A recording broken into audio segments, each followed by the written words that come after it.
What's going on? What's going on?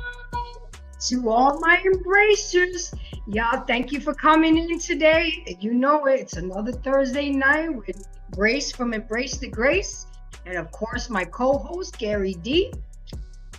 Just a little bit, a quick background about this channel. On this channel, we embrace the truth, your truth, our truth, my truth. We have the messy, awkward, but necessary conversations, and we talk about it, and we try to learn from each other, look at different perspectives. We definitely do not tolerate disrespect, over talking, and overshadowing.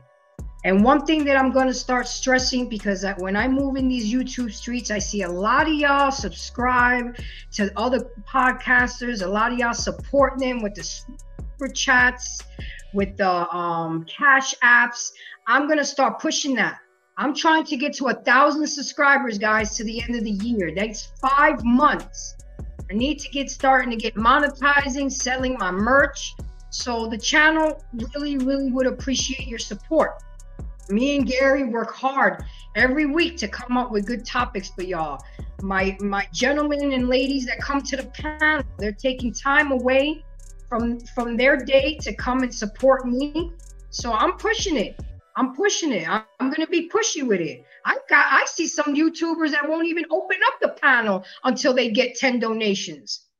I don't even go that far, but I'm really going to start stressing it. Y'all need to start donating to the channel, period. You can find me on TikTok, Facebook, Instagram, Snapchat, and WhatsApp. So Gary, introduce yourself and let me know let me and everybody know where we can find you. I already got 3 on deck ready to come on, so you know it's gonna be good. Let's go. What's up everyone? This is Gary D, co-host with Embrace the Grace here. You can catch me with Boardwalk Global Media, which Grace is a part of the new family. We have a couple of podcasts that we do on a weekly basis. Our main show is The Real Discussion, which is done on Fridays from 8 to 10 p.m. But we're kind of in a hiatus now because we're building a new studio. But you can catch us on Facebook under Boardwalk Global Media or The Real Discussion. You can catch us on Instagram, Boardwalk Global Media or The Real Discussion. And you can catch us on YouTube, Boardwalk Global Media. And Grace, let's get into it. Let's get into it. I got Mr. Best in the World here. I got my guy, Chew Table, always bringing the two gems to the table. And then I also got Smitty, I nicknamed him last week, my co-host. He's consistent with it too. So I appreciate you guys coming in. Mr. Best in the World. I usually don't let people in if I can't see you on cam. So at one point or another, I got to see what you're working with because, you know, there's some crazy shit happening out there. But I do appreciate you coming in. If you could introduce yourself, if you have a YouTube channel, let people know where we can find you. Then we'll go to True, and then we'll go to Smitty, the order of how you guys came in. So Mr. Best in the World, how you doing? Thank you for coming. What you all about? Salute, family. Salute. Thanks for letting me come up.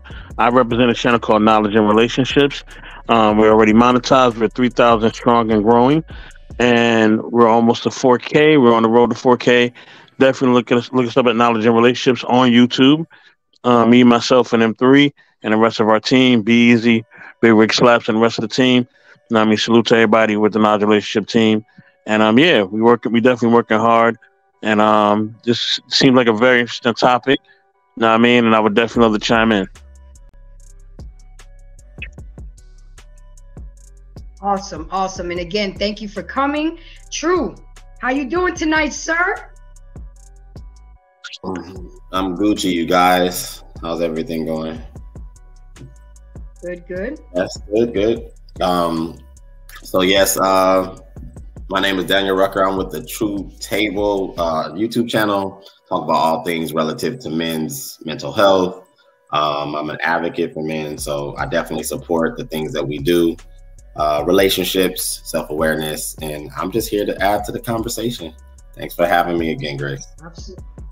Absolutely. Thank you for coming because you represent a generation that's lost, but you seem to have found your way to some common sense and some integrity, and we need that. You know, we old heads over here, so we need that fresh, new, refreshing thought process. So I appreciate you coming on.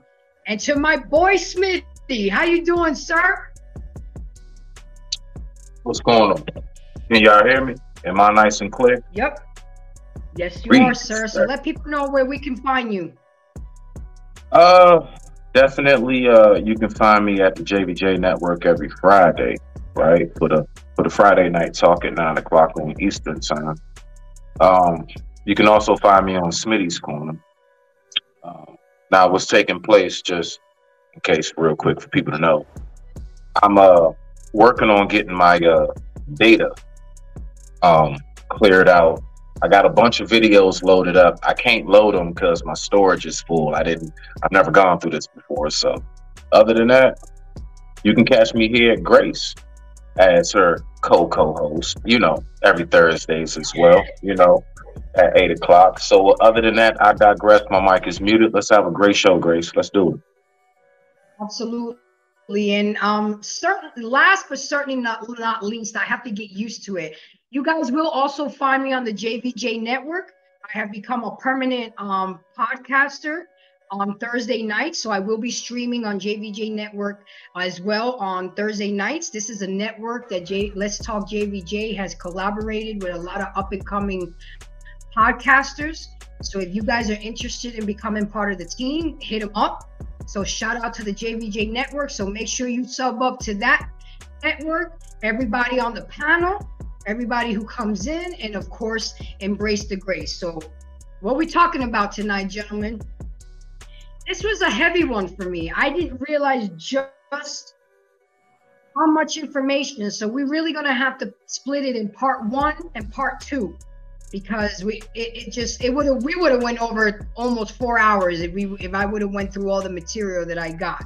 So tonight we're going to cover what insecurity is, the types of insecurities, and the effects of insecurities. And y'all gonna have to tune in next week to learn about the most common insecurities for women, the most common insecurities for men, and how we can help each other deal and cope with these insecurities to maintain healthier relationships with ourselves and with others. So with that being said, I am going to go around the panel because I want to see what you guys have embraced on what insecurities are. So of course, Gary, what is your take on what insecurities is? You can think of yourself or others, but what, in a nutshell, what do you think is said when somebody brings up, oh, you're insecure, you have insecurities? Insecure to me is I guess an issue that you know, it deals with like lack of confidence, you know, in a certain area. Maybe the way someone how they may look, maybe a body part, maybe how they talk. It could be a number of different things. People have insecurities definitely in their relationships. I think that's very, very common. Then people have insecurities when they're at work. And then also there's insecurities that happen in just life in general that people have. But I do think that it's how people deal with it, right? Some people are more open with it. Some people are more subtle with it. So yeah, so that's my take. All right, that's a good answer, because you're gonna see once I go over the information. Oh, and by the way, guys, all my embracers are used to this, but all my new embracers, I don't just sit up here and talk my shit. Of course I do that, but I try to bring you valid information, statistics, so we can learn, so you can have takeaways. This is not just entertainment, but this is for informative purposes as well, because we up here, we try to do these things to show others on how to become better versions of ourselves. So yes, it's gonna feel like a classroom setting at times, but we have to learn this. There's some people that have never even heard some of these concepts. So with that being said, Mr. Best in the World, what is your take on insecurities? I think insecurities are I think they are things that we have, and that we it's kind of like a blind spot in a sense, right? Or it's kind of like things that blind us from seeing who we really are. Because as long as we hold on to that insecurity, we're not really fully being ourselves, because we're holding on to something that's negative. We're holding on to something that's really holding us back. So if we let go of the insecurity, now we can fully flourish. We can be ourselves. We're not insecure. We're not thinking about anything else. We're not thinking about what anybody thinks about us. And a lot of times insecurities comes from others. It comes from what other people say. It don't come from you. You know what I mean? You go outside, you feeling good about yourself, everything going good, and then it takes one or two people to make a comment or make a joke or make a sly remark, and now everything that you felt about yourself is going down, and now you're looking in the mirror, and now you're trying to, compare yourself to others, and all these things that you're doing is not benefiting you. You know what I'm saying? And the thing is that what you have to understand is that there's no reason to be insecure. We have to realize as people that we're not for everybody. I'm an acquired taste. I'm not for everybody. And everybody's gonna like me. It's okay. You know what I mean? So, once you find people that loves your flavor, to say the least, then you vibe with those people. You know what I mean? And then, you also just work on yourself. And if there are areas in your life that you got to work on, whether it's physically, emotionally, spiritually, or mentally, take the time and do the work.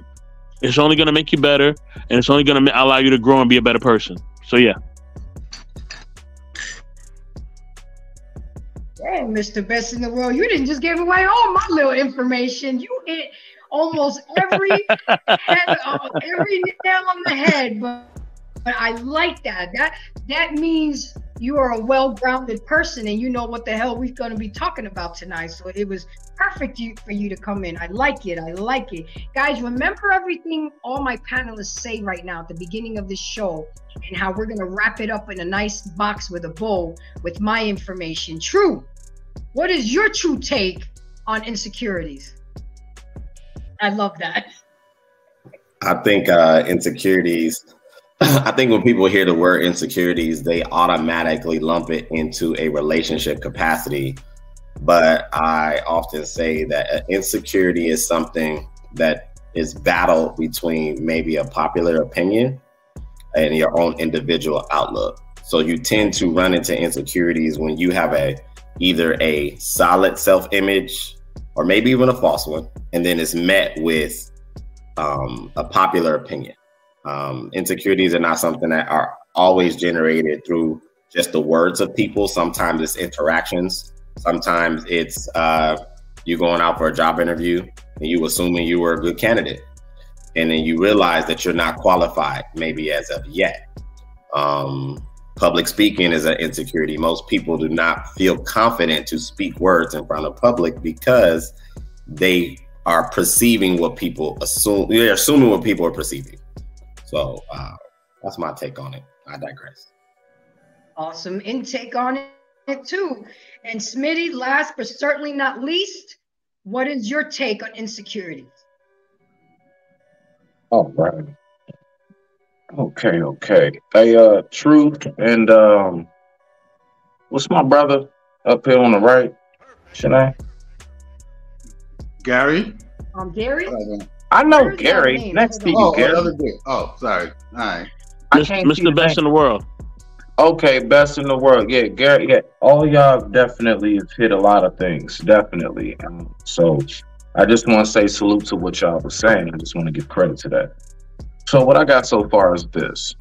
I take it from a very much so life experience perspective.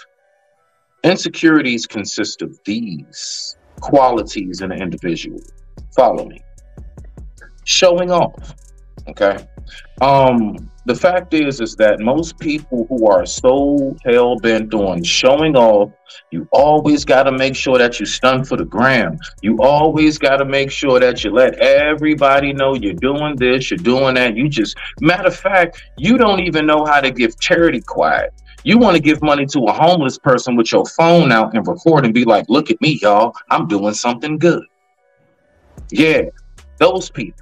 See, showing off is definitely insecurities. So that's just one.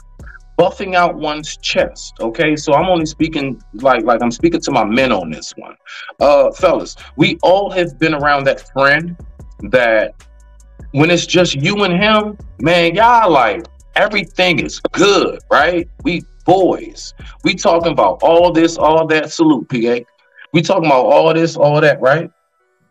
But then all of a sudden, when y'all get around a couple females or a nice little small house party, now all of a sudden this friend gonna start trying to bring it up embarrassing stories about you or whatever else. So that insecurity, when I say buffing up your chest, I mean specifically the one who has to try to make themselves look good by putting those around them down. Insecurity, right? So next up, we got being loud with your voice. I'm talking about public wise. Being loud always in public with your voice and or look. You're insecure. You know those people that got to have the colorful stuff all the time. See, the real loud everything about them is loud is because they don't know that I have a shine within me. I have a natural light. And, you know, I got to go ahead and make sure everybody sees what color hair I got. I got to talk the loudest in the restaurant. I don't know how to keep my voice at the table because I need everybody to look at me, right? So after that, we got not standing on your word. Insecurity also comes from those who actually sit around and will say this and say that. But the very moment that you get around just 2 or 3 people that's like, nah, man, I don't agree. Now you bending and folding on your word. No, sir. Stand on that. Don't know. Show the security within yourself and what you say. Stand on it. I don't care if it's 5 people.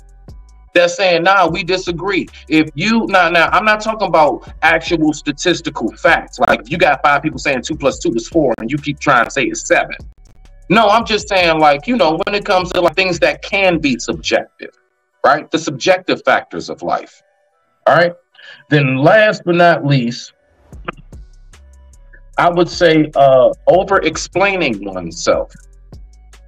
Don't keep trying to do no whole bunch of, see, you actually showing insecurity. You showing how much you really not that sure about yourself. If somebody says something or whatever it may be, and you just don't know how to just say, you know what, I really don't have to explain myself to you when it comes to the characteristics of who I am. So when you going all out your way to keep on trying to let people know, no, I am this. No, I'm not that. Look, bruh, these people are complete strangers. They have no effect on your life, like in no form of way. These are just people that and I'm speaking from the nowadays terms, probably people you just seeing typing in something on a comment or a chat or something, and you feel like you got to over explain yourself. No, that also shows insecurities, because those who are truly secure within ourselves, we know that it don't matter what you say. I know what I consist of, and those closest around me know what I consist of. I digress. My mic is muted. Rock out, Grace. Okay, that was a very, very descriptive explanations, but you see how we got 4 different perspectives. Okay, my perspective, see, now I know too much because I did the research today, but my perspective before I did the research was things that people don't feel comfortable about themselves, and they can either go against them to a point where it's detrimental to themselves and or relationship, not just in romantic relationship, work relationships, family relationship, and friendships. But it's deeper than that, guys. It really is. So with that being said, let me set the precedents. Insecurity is a feeling of uncertainty, lack of confidence, or anxiety about yourself. It's the anxiety you experience when you feel vulnerable and insecure. It involves an overall sense of uncertainty and anxiety in your worth, abilities, skills, and value as a person, conveying the message that you're at risk or in danger of something or someone. The negativity impacts of insecurity could be physical, mental, and emotionally. Without security, one can't accomplish full trust of function to your fullest potential. And guys, that's not only just in romantic relationship. All this applies in your work relationships, in your friendships, with families. Here I got PA Texas, who is a well-made, well-educated man. And look at him. What up, y'all? I'm going to be in the chat. One of my insecurities is my big ass beer belly. But I ain't going to stop drinking, so I just had to get over it. I'm a big belly bastard. It is what it is. He's embraced his big belly. Fuck it. If y'all don't like his big belly, then keep it moving. And that's the type of things that we need to start doing and stop allowing things that we feel are insecure about ourselves to stop reaching our full potential. I would have never thought PA would have had any. There's some people that I would have never thought that they would have had insecurities. But when you start talking to them and realizing, wow, they're just like me. We just have different insecurities. And PA came back and said, I feel that comment. I have to find ladies that flavor because she's going to keep a mouthful of my... PA, would you keep it... You can read these comments before... Boy, I mean, I love you. I really do. You bring the comic side to shit. Let me just go ahead and finish reading it. I didn't already went through it. And oh yeah, and that's my friend is in the bottom line because Stone Cold said so. I know that's right. So they're going to keep a mouth full of flavors. Do not edge them on, true, okay? Don't. I'm going to have to realize I'm going to have to read my comments. Especially PA comments before I post them up there. Jeez, PA, are you sipping tonight? So then Food Channel, he's lurking. He's always lurking, and he comes in and he said salute. Hold on one second. salute to the chat and panel. Embrace, thank you for coming. I did post the link. I did pin it, so you're welcome to come up. Okay, guys, so let's continue on. Let's talk about the types of insecurity. Even though a lot of y'all already mentioned it, but you know, we got to get to it. You have social insecurity. What that means is it typically involves a lack of confidence in one's own ability to do well, succeed in social setting. Like other forms, social insecurity is mostly a creation of a person's anxiety and what could happen in the future rather than what has happened in the past. Often, social insecurity will overlap with signs and symptoms of social anxiety. Someone with social insecurity might worry about appearing awkward, saying something hurtful or inappropriate, not being smart enough to contribute to the convo, and not understanding. So with that being said, because we're going to break it down a little bit, not too much, because I do want to get through everything. What do you guys think about social insecurity? Barry? Okay. Social insecurity. I mean, I think that there's some people who, I think that it comes with different levels, if you will. I mean, some people have insecurity about being around crowds, right? Mm-hmm. Some people have insecurity of, let's say they're around people and they don't want to talk because they may feel that what they say may not have any value, right?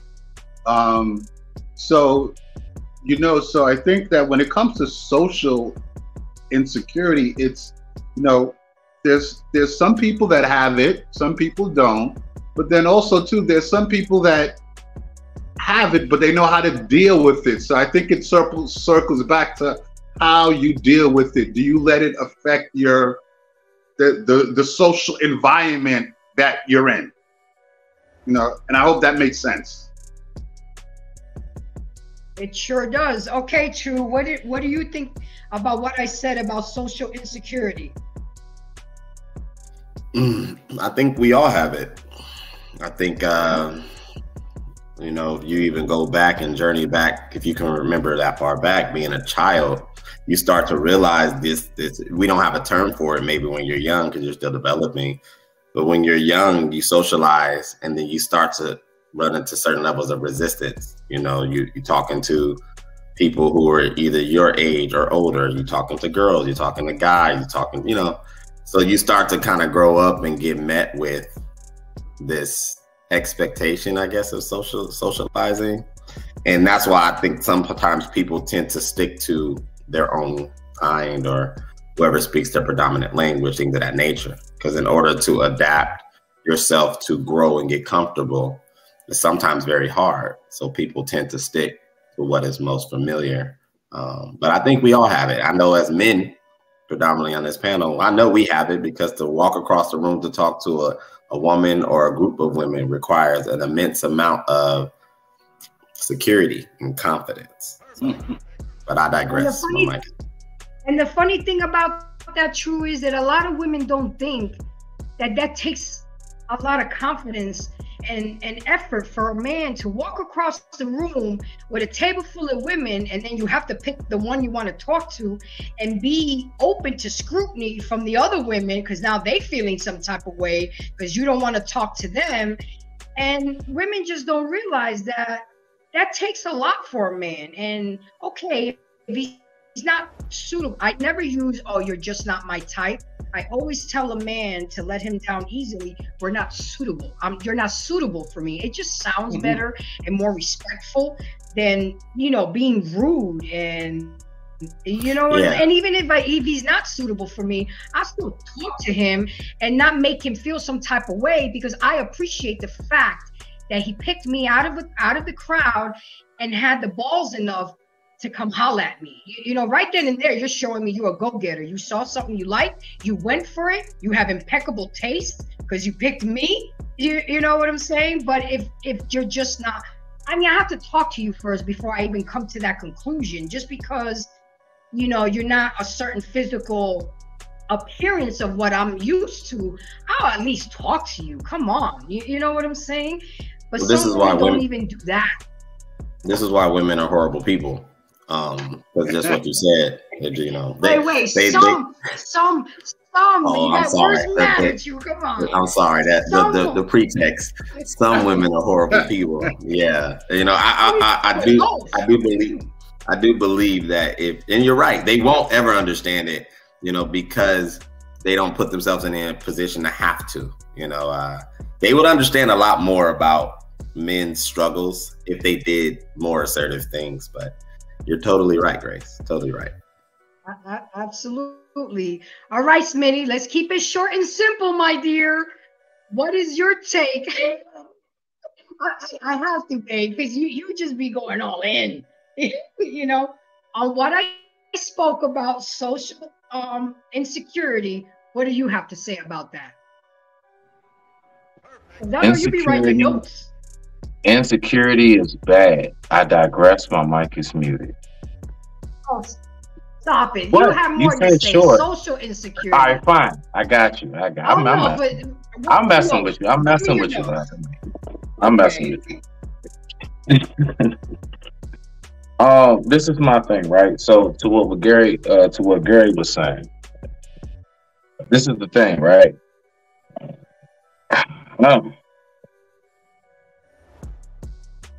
I just can't lose. Here we go. Okay, so to what Gary's saying, it's not the crowd when people are insecure, it's the person. See, when that person goes out into the crowd, they're insecure because they don't know themselves. Because I actually went through this. You know, I used to perform a lot. I really did. Like in my area where I'm from, I used to perform a lot. So to make it short, Grace, I got you. This is why knowing oneself is so important.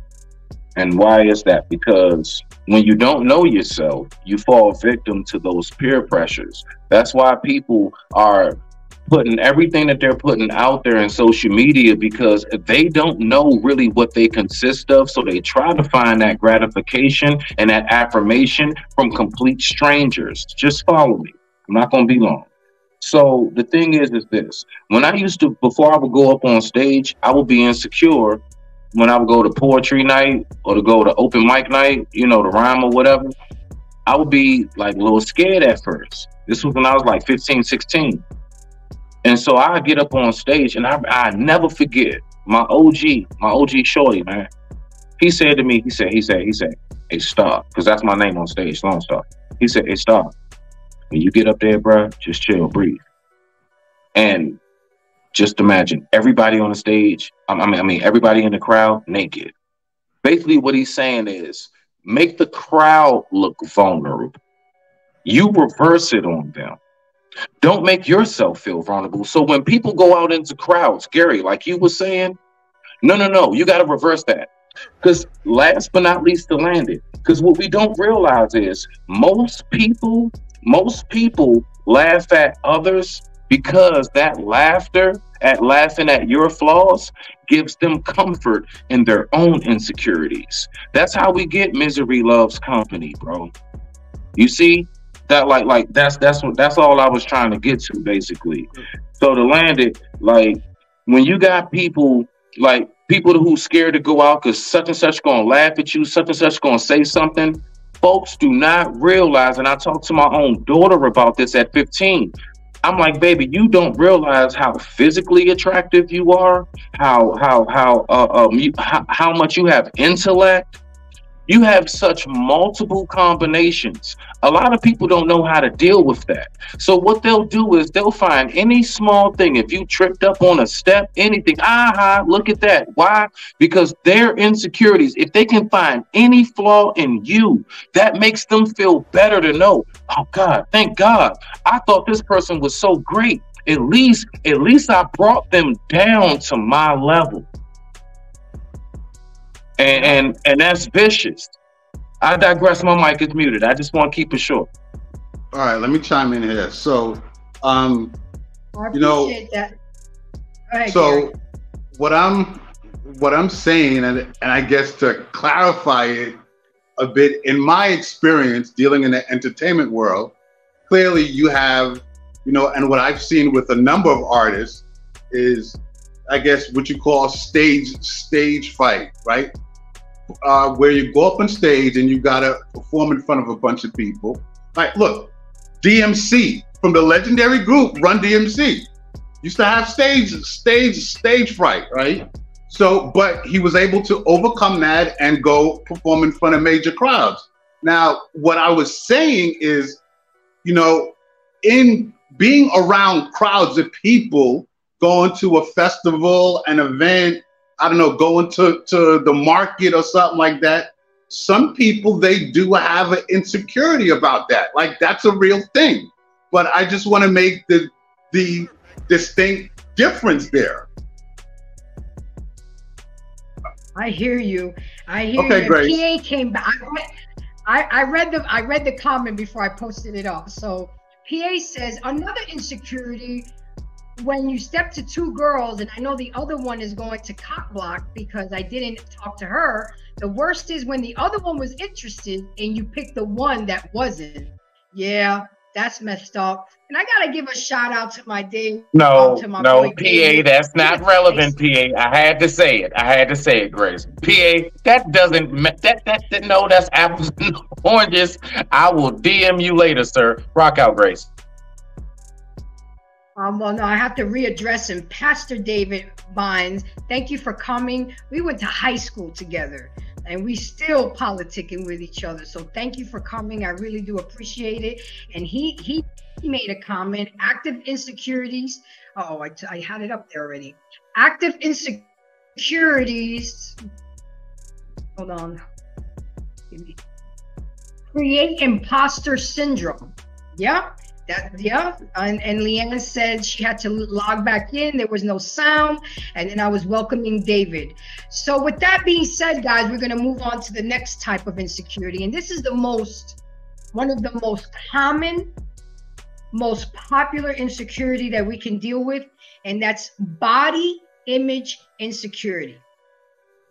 And most of us have it because it's human nature. We're always comparing ourselves to others. Those with body image insecurity will struggle to accurately perceive their physical appearance.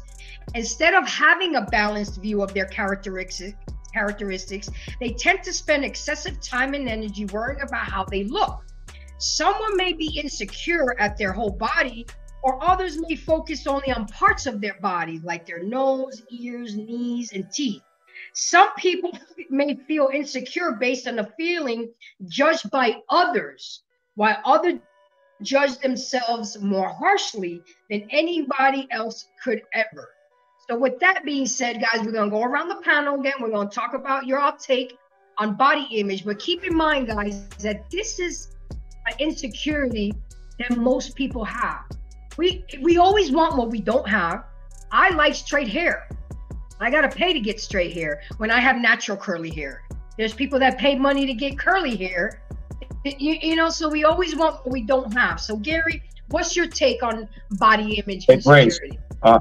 Real quick, I'm so sorry. I just want to, because I'm writing down my notes. I just want to know before you get to me, are we talking strictly about the actual like your body, or or are we talking about body and clothing as well? Just in general. Okay, that's all. I'll take it more personal when we do our final thoughts. That's fine. Okay, so Gary, what's your take on body image insecurity? Body image insecurity. I mean, listen, I think in this age of social media, I think that there are a lot of people that have it. I think that most people, I would say this: there's some women that I know who are great, who are models, and you would look at them and you would see, wow, she has a hot body, but to her, she may feel that she's fat on her legs or her thigh or her arm or what have you. So so when it comes to body insecurity, it just varies, because I mean there's some people, they want, like with most men, I think the idea that pushed into our heads about having a 6-pack of abs, right? Now, some men may feel because they don't have a 6-pack. You brought up the men, because it's not only women. Right. So because it's not only women that have insecurities about their body. I'm glad you brought up men. It's because the image, right, that's been pushed in men's face ever since we were kids, or I mean for decades now, is that the man is supposed to have the 6-pack of abs, right? That's going to be the more desirable man, right? So now we've come to a point where you don't even got to work out now. You could go get the cosmetic surgery to give you the 6-pack of abs, right? And there are people that have gone, there are men that have gone that far, right? There are men that have gone that far to do that. So when it comes to body insecurity, I think you have those people who accept it, right? Accept the flaws that they have and they embrace it. The person that they're with embrace it. The people that they're around, they embrace it. But then you have other people that have their body insecurities and want to go do all the other cosmetic surgeries to fix it, or try to keep up with what, what's popular on social media, or in like, these different magazines that these stars are in, and things like that. Absolutely. And before we go to you, True, let me go ahead and introduce the new people on the panel. Hi, Leanne. How are you, baby girl? Doing good. Had a little internet issue getting on here, but figured it out. And I love the fact that you're on camera tonight. Thank you for camming up. But very quickly, because I want to catch you up on everything. I don't know how much of what you've heard, but one, what's your take on insecurities? What's your take on social insecurities? And of course, you got to catch up to us on what's your take on body insecurities. Social insecurities, I mean, I just think everybody's driven by the media these days, and they really think that they've got to live up to some kind of image that's out there on internet, media, TV, videos, music, and their lack of significant connection with actual reality. As far as body insecurities, there's just too much augmentation for any actual real person, for the most part, to live up to. Nor, there's a lot of people who don't even have a desire to live up to that kind of thing. Yeah, I mean, I don't have a lot as far as that. I don't really exist in that realm, so. I hear you. And Simon, welcome to the panel. I appreciate you. Same question goes for you, so I can catch you up with everybody at the party.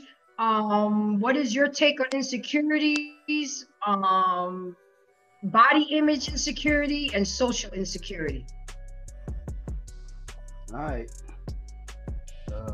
Can you hear me? Yep, we can hear you. So can you say that first question again? Because there's like a 3-part thing going on there. What's your take on it? What's your take on insecurities, period? Let's just start there. Yeah, so I think insecurities is a thing that is an innate dysfunction that is literally created by the parents initially, and then it's transitioned to sort of education. So, you take what you take from your parents initially as a child, like up until the age of 7 per se, and then you get into the education system, and then it's in their hands really. And literally strangers have the choice of predetermining what your future is.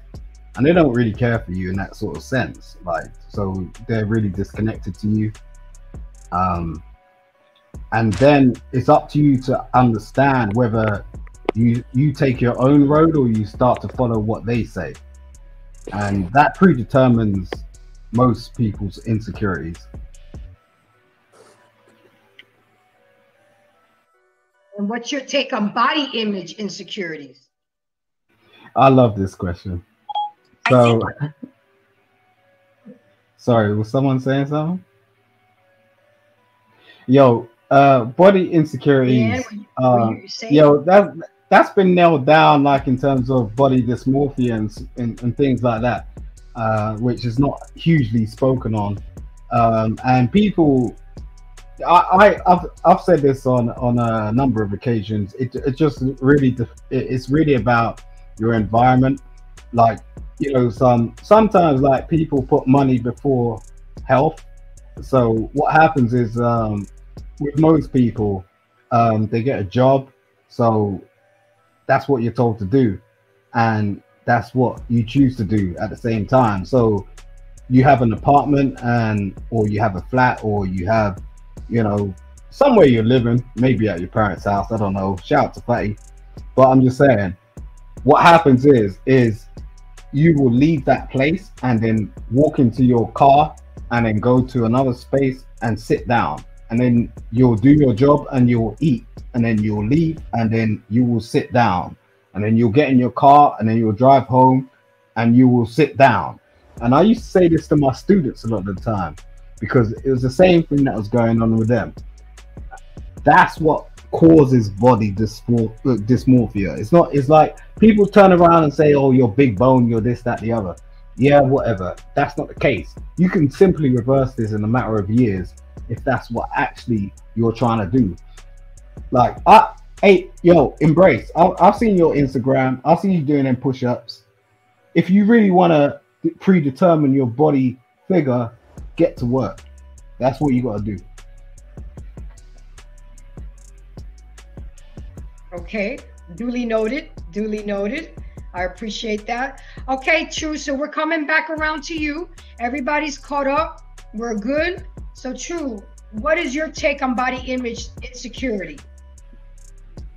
I think all this stuff can be narrowed down on the foundation of acceptance, and that most of the insecurities, whether it be body, whether it be social, starts with the way our society was structured. We created a system that measures human performance as well as social acceptance. So people tend to derive their value based on that, and that's now just on 10 with social media. It's the same thing. The amount of likes you get, how many subscribers you have. So it's the human experience on hyper galactic levels. It's just bandwidth now. Most people, I don't really believe, even derive that much value off of their physicality until it starts to become something that translates to maybe romantic value or accomplishing a certain goal. And taking it back, like I said moments ago, especially something men have it, women have it. I would say though, women have a different benefit because you guys still tend to be able to experience male attention, whether you're tall, short, round, brown, light, short hair, long hair. Whereas with men, it's not like that. So it's very different for the sexes, as well as what Simon said, depends on where you're at. So I digress. My mic is muted. I think romantic. And Smitty? Sorry. Go ahead, Simon. Go ahead, real quick. No, I was just saying, like the point True made about romantic positioning is kind of important. But yeah, I'll come in later. Okay. And Smitty, what is your take on this? Okay, so the whole, like, you know, body insecurity, we can sum that up in one phrase, okay? Society has given us one phrase to let us know exactly what majority of people think about body positivity. Now, I'm giving this disclaimer. This is for the women, not the men.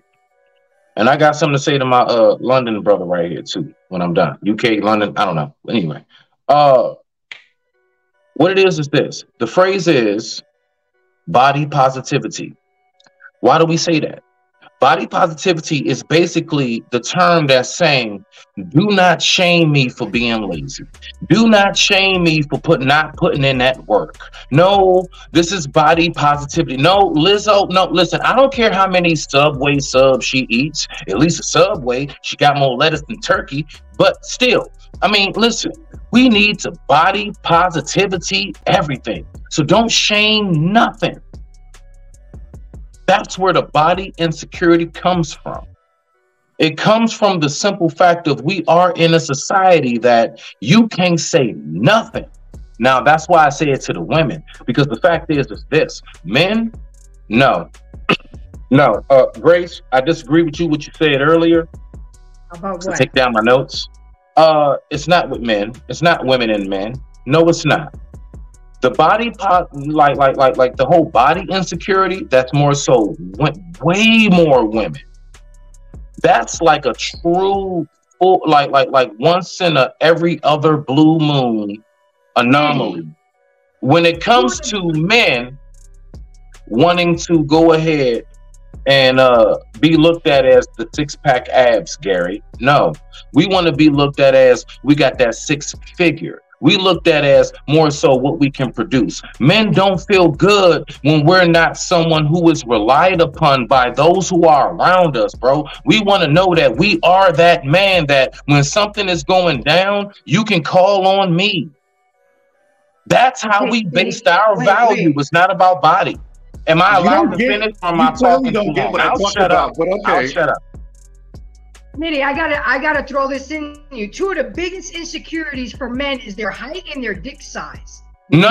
Watch this, Grace. Watch this. You want to know why that is now? Because women keep on talking about you got a little D. Women keep on talking about I don't want you unless you over 6 feet. See, the fact is that women put that into men's head. If you hear the same thing over and over and over again, you will eventually adopt it. Now, let me rock out because I'm almost done. Now, when it comes to the whole, like, parents, to my London brother, when it comes to the whole parents have set up that insecurity within kids, no. Now, one, I don't know, so I'm going to ask. I don't like to assume and make an ass of myself. My brother, are you a father? Yes. Okay. I'm a father as well. So you should know that as active, us, right, me and you, as active fathers in our children's life, we know that no matter how much we do everything we can. Do you know the one day my daughter finally came home and felt some kind of way about life? It was when she went to school and when kids tried to tell her she's not this, she's not that. It ain't had nothing to do with at home. See, at home, us as parents, we instill, no, you beautiful, baby. You are great. You are this. You know what I'm saying? We instill that in our children. No, it's when they go out to society. So I wouldn't put that on the parents more so than I would put that on once they reach a certain age and they get out that little bubble of everything is colorful and fun. And you really start to hear some real things and you start to reach that age of maturity, nah, man, society messes up our children. And society can have a much larger effect on how our children wound up than anything that ever we can try to put in place. All we can do as only two people, the mother and the father, that's it. We're only two people. You got a whole planet. You got a whole millions of people that are possibly saying the correct, the direct opposite of what you are trying to advocate. And that can take its toll. And they can wound up coming home because I've had to go through it. Dad, I was told this. Nah, Dad, that. So I don't want to talk too long, but I'm just going to say I feel that's more, society than parents. I digress. My mic is muted. Respect. You got some good points. You got some good points. What I'm about to say to you is, if you're still there, is your actually putting the responsibility of society onto you yourself, right? And that's not how things work. Like if you're a parent, if you actually understand how to be a parent, that's the first step. The first step is actually understanding your own child and understanding where and who they are. Not everybody is everybody. You need to understand that society does not play a role in this. Like society is a benefit. It's like a bonus. It's like, you know, when you go to the supermarket and you see like something and you're like, oh, that's a bargain. It's like, no, that's society. They're providing that bargain for you. But the fact of the matter is the baseline core is that you're the damn parent. You cannot blame society. You can't blame people. You're the individual that's been raised by somebody. You're able to do that. You're not in a wheelchair. Grace, may I? I don't wait. Hold it. I don't see. No. When you done, I'm just asking the host if I can address you. I got something to say. All right. When you done, I was asking the host because I want to rock out with you on this real quick. All right, cool. Hold on, Simon and Smitty. I'm gonna have to agree with Simon because you start off with insecurities from your household. My mother was the biggest person to install insecurity of me because of my weight. She would call me fat more than the people in society. She would go off on me about my weight more than the people in school. So for my own mother to do that and then to go out there in society and have that put on top of that, because that was one of my biggest insecurities, was my weight. I've learned to embrace it, especially when I started modeling for plus size, you know. But yes, Smitty, it does start at the home, because there's parents out there that are not nice, that are not as loving. You know, you got parents that tell their kids, you ain't shit, you black as fuck, you're fat, you're dumb, you're stupid. And that is already forming you know, their sense of security of your own parents. One day I went to my dad's Smitty and I said, hey Dad, I lost 25 pounds. You know what his response was to me? Oh, that's like taking a cup of water out of the Pacific Ocean. I'm like, damn. you know what I'm saying? But you see, it does start at the home. I didn't finally get, I mean, I'm still always going to be insecure about my weight because that's just something that was installed in me at a young age. But it does start at the home, Smitty. Not everybody is as awesome as you as a dad. You know, my dad would tell me I was beautiful, I was this, but then in the next breath, he was like, you need to lose some weight. But then in the next breath, we sitting down eating a half gallon of ice cream. So it was very confusing to me as a child and a lot of mixed signals. So I would have to agree with Simon that, you know, just like we teach good things to our kids, we teach them bad things too. And every parent is not a good parent and shouldn't even have Can I please, Gary? Hold on, let me just Hey, let me Go ahead, Gary. Go ahead. Let me chime in here. No problem. So, you know, circling back to the body positivity, we live in a society now where everything is optics, and you have both women and men that have become victims of body positivity. Now, clearly, it's a lot more women, right, that go and do the cosmetic surgery and stuff like that, but also you have men that do it. Now it's not on the same level, but still, it's an issue because of what we see, or what we see that's put in front of us, whether it's on TV, in the movies, the certain type of models. Look, I think those of us that are maybe 40, maybe at least 40 and up, growing up, the top model was this guy named Fabio, right? Right? So, right, that's what was thrown out, right? In front of, so if you didn't look like him, you were not going to be the desirable man. I don't know Right. what you're talking about, but yeah. Right. So all I'm just saying is that we're in a society now, especially with social media, that women need to look a certain way, right? And then you have some men that feel that they need to look a certain way. Now, clearly, it's a lot more women than men, but that's just where we are now. Go ahead, done. Jump in. All right, so when you all are talking about, so I get you, Grace. Now, I want to make this very clear. To you and my UK brother, right? My London brother, both of y'all specifically, I will not take away from your experience. I want to make that very clear. I don't want y'all to think for any second what you all are saying I'm trying to discredit. No, that's a good point. What I am going to say. Yeah, I understand what you're saying. Go. So, but what I am saying is, you all are the anomaly. You all are damn near almost, I mean, not even like a 20, you're like a 2%. Okay, the fact is that majority of majority of parents, okay, majority of the time, when parents have children, like, it's a fact, we know most kids are told, you're such a prince, you're such a princess, and everything else. We know majority of kids hear the most positive, uplifting things. You're so beautiful, you're so handsome, all of that. I am so sorry that you two went through what you went through, but I promise you, we can't go on no anomaly and try to make that be and try to talk about that as if that's majority of families. I'm sorry, Grace. No, boo. No, it's not.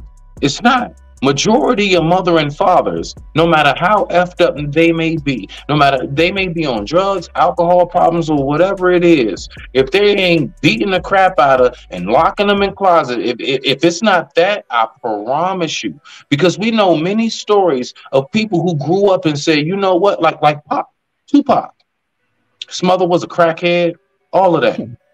That man still, hold on now. I'm about to land it. That man still got a song called Dear Mama. Regardless. And that song's beautiful. Think about what I'm really saying right now. Majority of people still recognize, regardless of my mother or my father's flaws, regardless of what it is that they weren't able to necessarily, because when we get older, we start to see these things. You don't see them at first. A lot of us don't realize I was poor when I had peanut butter and jelly for lunch and I had a bologna sandwich and cheese for dinner. I thought that was real deal. No, my people just was able to hide it. There's nothing See, that's what y'all not realizing. A lot of kids came up with real love.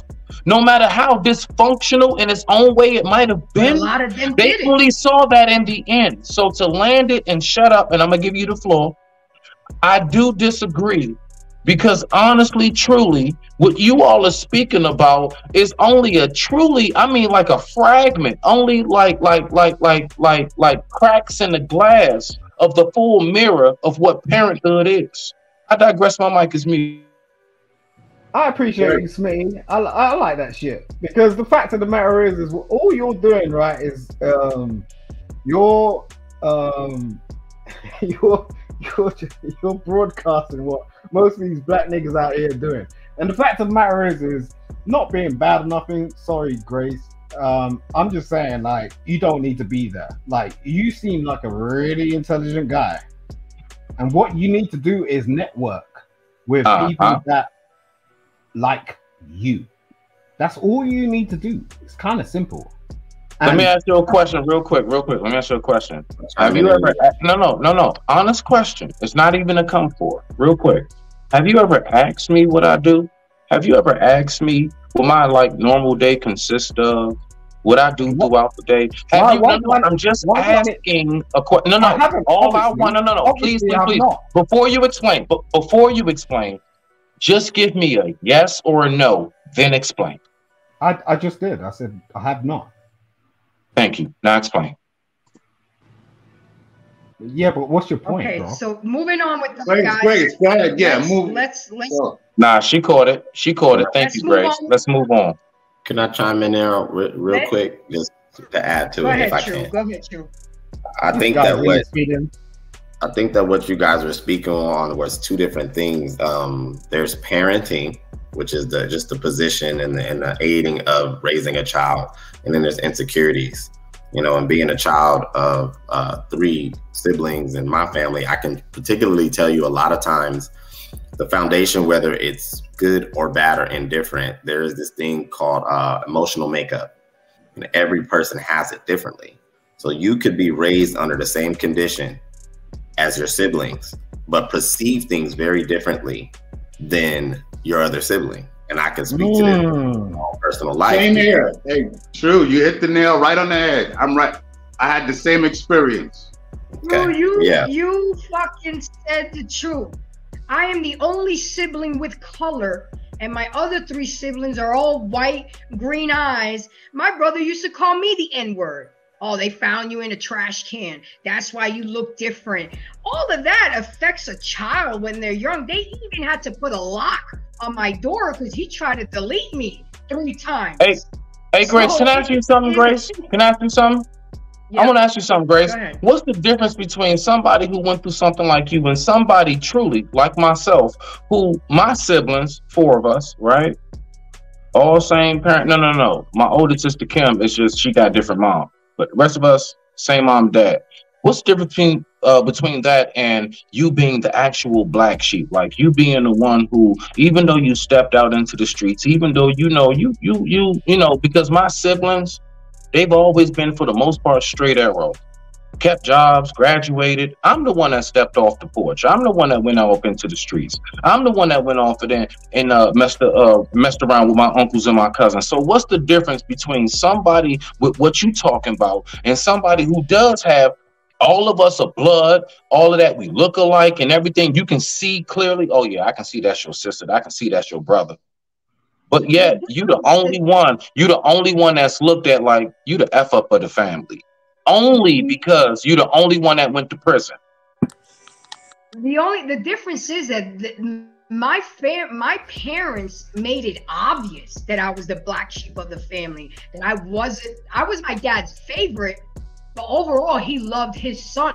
My brother couldn't do no wrong. He was harder on me, and I was the baby, and he was on my brother. Because he was, I don't know if you guys know the culture of Italians. When an Italian father has a son, that's their whole world. It's the same thing in Latino, because my family's background is Cuban. The sons are like royalty. So I know what you mean. I know what you mean. My mother absolutely adored my brother, but me, I had to learn a lot of shit on my own. My dad would be like, here's $1,000, find a place to stay for 2 weeks. I'm taking your mother to Vegas. I'm 13, 14 years old. My brother was allowed to stay at the house, but I had to go find somewhere to stay. But you know what? That taught me survival skills. That taught me to be resourceful. That taught me to gain the streets. Because I literally, how do you give a 13-year-old, here's a stack, find somewhere to stay for 2 weeks?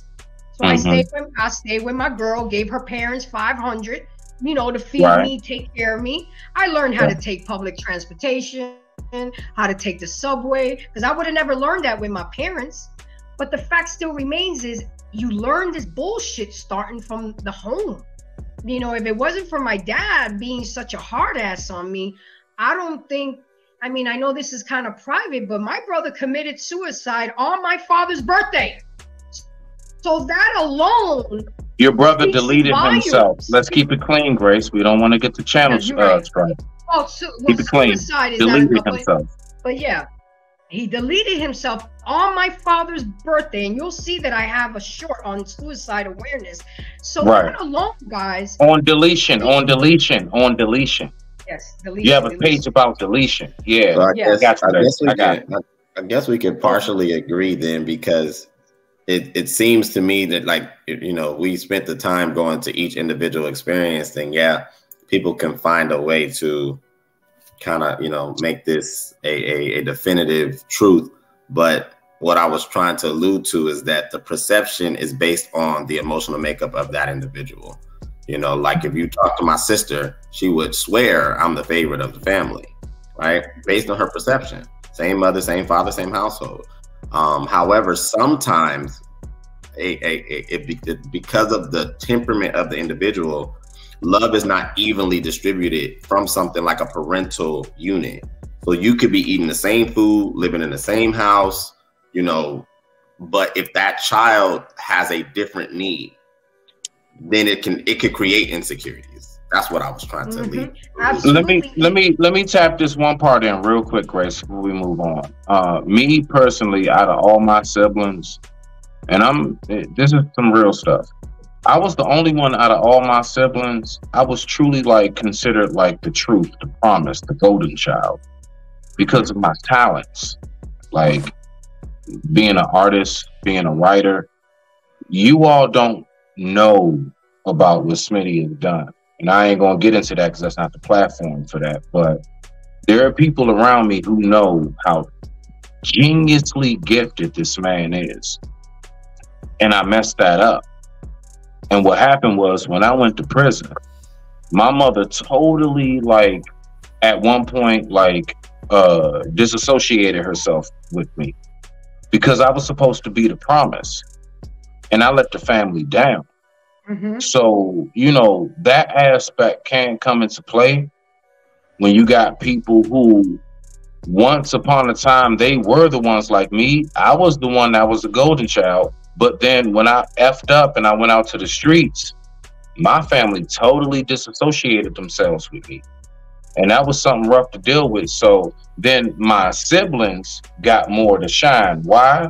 Because they're the ones graduating from college, got a career, you know, just got a promotion. I'm the one in the halfway house just getting back out into the streets. So, you know, that can happen as well.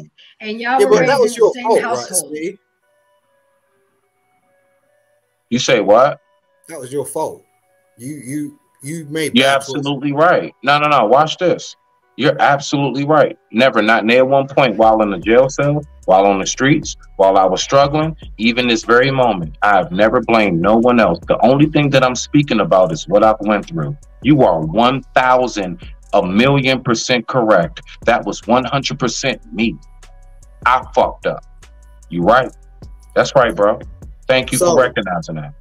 No. Grace. Okay, keep it moving. I don't think you fucked up. I think that's just part of the process. And I think... Absolutely. Simon, let me go ahead and move forward with this, because we're already into an hour and 15 minutes. Another type of insecurity is job insecurity. It centers around a person feeling inadequate in the workplace. They may have overwhelming doubt, confusion, hesitation, and anxiety at their job, and constantly feeling like a fraud. Students in all levels of school experience a similar type of insecurity that leads them to question their intelligence, ability to craft a well-written paper and apply knowledge as needed. In either case, people with job and school insecurity face problems including failing grades, poor work performance, and leaving tasks unfinished. What I'm going to say about job insecurity is this is one of my highest level that I'm secure in. I know I'm good at my fucking job. I will tell a job in a heartbeat. I know my worth. I don't need an evaluation. I don't need a raise. I know, I've told this to my boss. I know I'm a Michael Jordan on this team. You know why? Because I've been here 9 years. My customers come back. They praise me. I just wish that that same security that I had in my job security, I had in other areas of my life. But being that said, we're going to go around the panel, guys. Keep it short and simple. Tell me something about what you guys have to say with job insecurity. I'm going to start with Leanne because she's been quiet for a minute. Leanne, what's your take on job insecurity? I think a lot of people, let's see. I'm a hard person to ask because I've always been self-employed because I'm a terrible employee. I think policies are lame and I don't follow the rules. Typically because the rules are to make somebody else comfortable and not to be more productive or to really create an effective work environment. You know, I own my own business. I'm a professional seamstress. I specialize in bridal. And from the time I literally bullshitted my way into my first jobs, I said, oh yeah, I can do that. Never done it in my life. but I walked in and I did it. So I've not experienced that specifically, because I just kind of walk in like a boss and then take over, and have done so from the beginning. But I've watched other people do it. In my profession, there's a lot of people that have a lot of skills, and they walk around and they tiptoe and they think that they're worth a very small amount of wage, yet there's only a handful of people with the abilities that they possess. And so I guess my experience in that comes from the other direction. I watch other people with those insecurities and I'm like, you know what you're worth? Like, this is a joke. I mean, one of the first things, I worked at David's Bridal way back at the beginning, and I walked in and I was making more than the manager was, who'd been there for 2 years, and found that out a week into it and told her, you need to go ask for a raise because I make more money than you do. And you're supposed to be the boss of me. You know, there's just a lot of structure to that there's a purpose for insecurity in the workplace, because it keeps everybody under control. And so that's kind of my perspective on it. I think if you're willing to do your job, you're willing to show up, you're willing to learn, and you're willing to said. keep.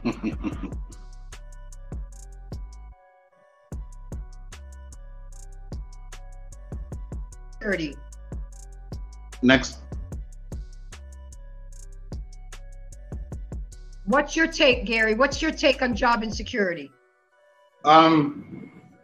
Personally, I've never had an insecure job, but what I will say, in my experience, because of my background working in the entertainment business and working on Wall Street in investment banking, both of those areas, I've had supervisors and or managers that were they were insecure about, like, I made them feel insecure, right? So they, you know, when I came into the picture, you know, they felt like I knew a lot more than them. So I guess they weren't the know-it-all. People were coming to me and stuff like that. You made a Michael Jordan quote, which is something that I used to use, where when it comes to what I do in the entertainment business and even in investment banking, I'm the Michael Jordan of that shit. Nobody can stop me. I'm on, like, people know that when it comes to that, I know my shit. So the people that the companies that I've worked for, I've had supervisors and managers that they were insecure, right? I made them feel insecure. Mm-hmm. They felt threatened. Exactly. Okay. I hear you. I hear you, Simon. What's your take on job insecurity? I think it's kind of interesting. The thing is if you're a boss, if you're a real boss, if you actually understand stuff, if you actually have led companies, if you've led employees, if you've led hundreds upon thousands of people, you'll really understand what that means. So what that means is you're not actually a boss, like, you're a manager of people, and their lives are in your hands, because most people are ordinary people. You know, shout out to John Legend. The fact of the matter is most people just want to get on. They have things going on in their life. They have relationships. They have mortgages. They have, you know, things that they're trying to set up on a basic premise. And if you've ever been in a position where you can predetermine people's lives, you wouldn't speak little on them. Like, what happens is you need to understand the overriding premise of this, which means you're building something that's bigger than what they're building, which does not lead to insecurity. You can't be an insecure boss. A boss cannot be insecure by definition. I don't know. I think a lot of them are. That makes him a bad boss. I think that, absolutely. See, when you're dealing with people that are at least in my experience, dealing with the corporate world, when you're dealing with people that's in middle management, unless they really know how to manage people effectively, right, and let people grow to their best person that they are, or grow to their best potential, then that's not a problem. Now, if you're the CEO, the CFO, or president, you should, and more times than not, at least in my experience, when I talk with them, my conversations are easy. There's no threat, there's no insecurity, right? So a lot of times these insecurity issues happen from middle management and supervisors. Yeah, because they're always trying to get somewhere. Because, if you've not experienced being a COO or a CEO, obviously that's your goal and ambition. So there's obviously someone you need to tread on, right? So that breeds a certain level of, I would say, animalistic sort of mammal. Yeah. Predatory. Yeah, but listen. See, I think that, you don't, at least from what I've witnessed, you don't have to step on people to get to the top, right? One of the companies. No, you do. No, hold on a second. Hold on a second. I'm going to give you a prime example. One of the companies that I used to work for back in the days was Warner Brothers, which was owned by Time Warner. The chairman of the company at the time, Stephen Ross, Warner Brothers had like 97% of the global entertainment marketplace. Everybody wanted to be there, not only artists and executives, but people that wanted to work there because it was an environment that people thrived under. Where Stephen Ross, he gave his department heads authority. He basically was like, I don't care what y'all do, but at the end of the quarter, y'all need to make your numbers. Right? Yeah. So how did Stephen get to where Stephen was at? Well, Stephen bought different companies, but it wasn't like he stepped on people and cut people's throats. Really? Yeah, listen, I know the Warner Brothers story. Yo, I signed to Warner's, so I know Stephen. Look, I worked for Benny Medina, all right? So right. I know, like I know the whole history, right? I was part of the. I was to say what you're talking about is, and I guess the point is insecurities, right? You're saying that these guys have not stepped on people. I'll tell you all day long. That's what happens. And you listen. No, hey, you're missing my point. You're missing my point. What point I said Stephen Ross. He did not step on people like that to get. He created Warner Communication He created Warner Communication through acquisitions. Oh, he's perfect, right? He tiptoed around it. He didn't. I didn't say he tiptoed around it. Now, what you have other people. No, but you have now you have other people who stepped on people to get to where they are. All right, gentlemen, let's stick to the subject. Go ahead, Grace. But that's a whole different topic. We're talking about insecurities. Thank you. Okay, Smitty, your take on job security. What's your take on that? Say it one more time. Jones, what? Job insecurity. What's your take on that? What we've been talking about. Job insecurity. I really don't know how to answer. Okay, I mean that's okay. No. Finish what you were saying. I didn't mean to cut you off. When a person feels inadequate in the workplace, and they may have overwhelming doubt and confusion, hesitation, and anxiety about their job. What's your All take right, on that? so yeah, I mean, a lot of what I have to say when it comes to insecurity will still all fall back to the same thing. It's about knowing oneself. The fact is, I don't care if it's a workplace, I don't care if it's a party setting, I don't care if it's just a family cookout, whatever it may be. When you are someone who knows yourself, when you know you, when you know how to see the flaws in others, in a sense of like, you don't feel so insecure. You don't feel like, oh man, I'm in this work office space around all these perfect people who are so better than me. No, you know how to really look, and you know how to see like, nah, bruh, y'all ain't no better. And what? And you really also kind of start to see, man, I'm actually, honestly, look, call it cocky, whatever you want. I'm possibly more intelligent on an intellectual level than most of you in here. Most of you in here just know how to look a certain way. And that's the problem. We get too infatuated with on how people look in society. And you don't even realize the whole time that person not even on your brain level.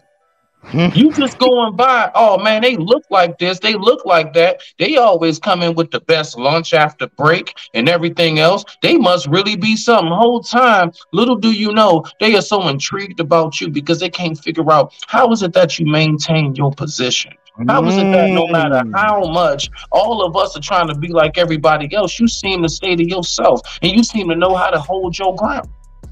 So what will some people start to do? They'll start to pluck and pick at you. Now, what will happen? Most people will start to think that it means that there's something wrong with you because they plucking at me. Nah, bruh. What you don't even realize is you got such a glow. You got such an aura about you that they don't even know how to recognize it.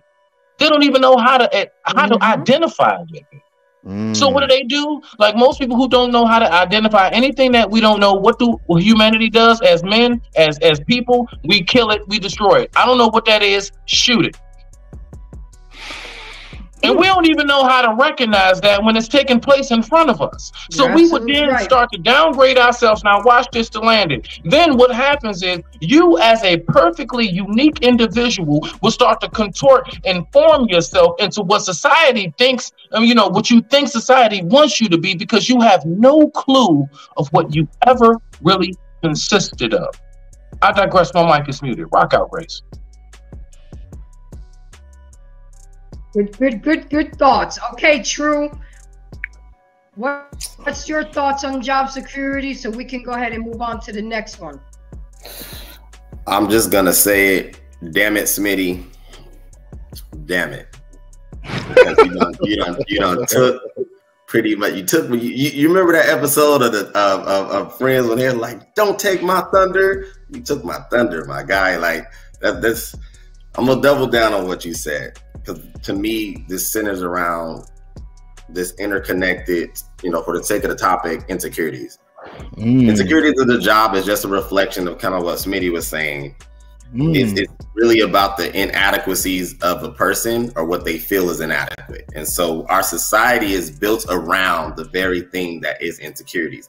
There's corporations that are smarter than most people to realize that in order to move a society forward, we need to create metrics to generate inside of an individual their importance and their value.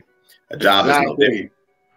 So people who are insecure in their jobs, their titles, their positions, all they're doing is carrying the very thing that is the societal stigma of sorts, that if you hold this position, you're better. If you have this degree, you're smarter. If you work this company, you're more valuable. That's all it is. And it really just, again, goes back to what Smitty was saying.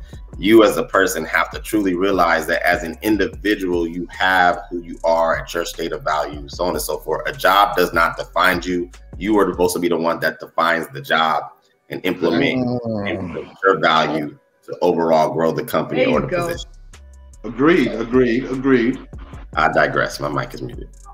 Let me read this comment from PA, Texas. He said 100% at Smitty. That is 100%. I don't look like I'm a computer scientist at all. Before my name got out there, I caught hell trying to convince people I was smarter than I sound and I look. And yeah, that's That's the story. That's the sob story of a lot of people, because they get judged on social status or economic status or educational status, that they don't think that they can do the job. You know, just because an application comes through, oh, his name is Tyrone Smith. Oh, he black. We're not gonna hire him, but we'll hire Johnny Smith, when Tyrone was a more qualified person. So you're absolutely right, PA. Thanks for that thought. Then I got Foxy's in the house. Hey, beautiful Grace. Thank you for coming, baby girl. So now this was very surprising to me. This insecurity. I guess because I never had to go through this insecurity, but there's actually people that go through basic needs insecurity. I just lied real quick. I experienced this not lately, about a year ago, but all my life. Food, housing, and health. Without food or health, it's challenging to succeed in life. When a person doesn't know where their next meal is coming from, where they'll rest their head at night, and how much longer their physical and mental health will hold out, they can't devote enough energy towards other aspects of their life. This high level of chronic stress results in physical hardships as well as psychological hardships. The first thing that came to my mind was single mothers who are struggling just to keep basic necessities for their children.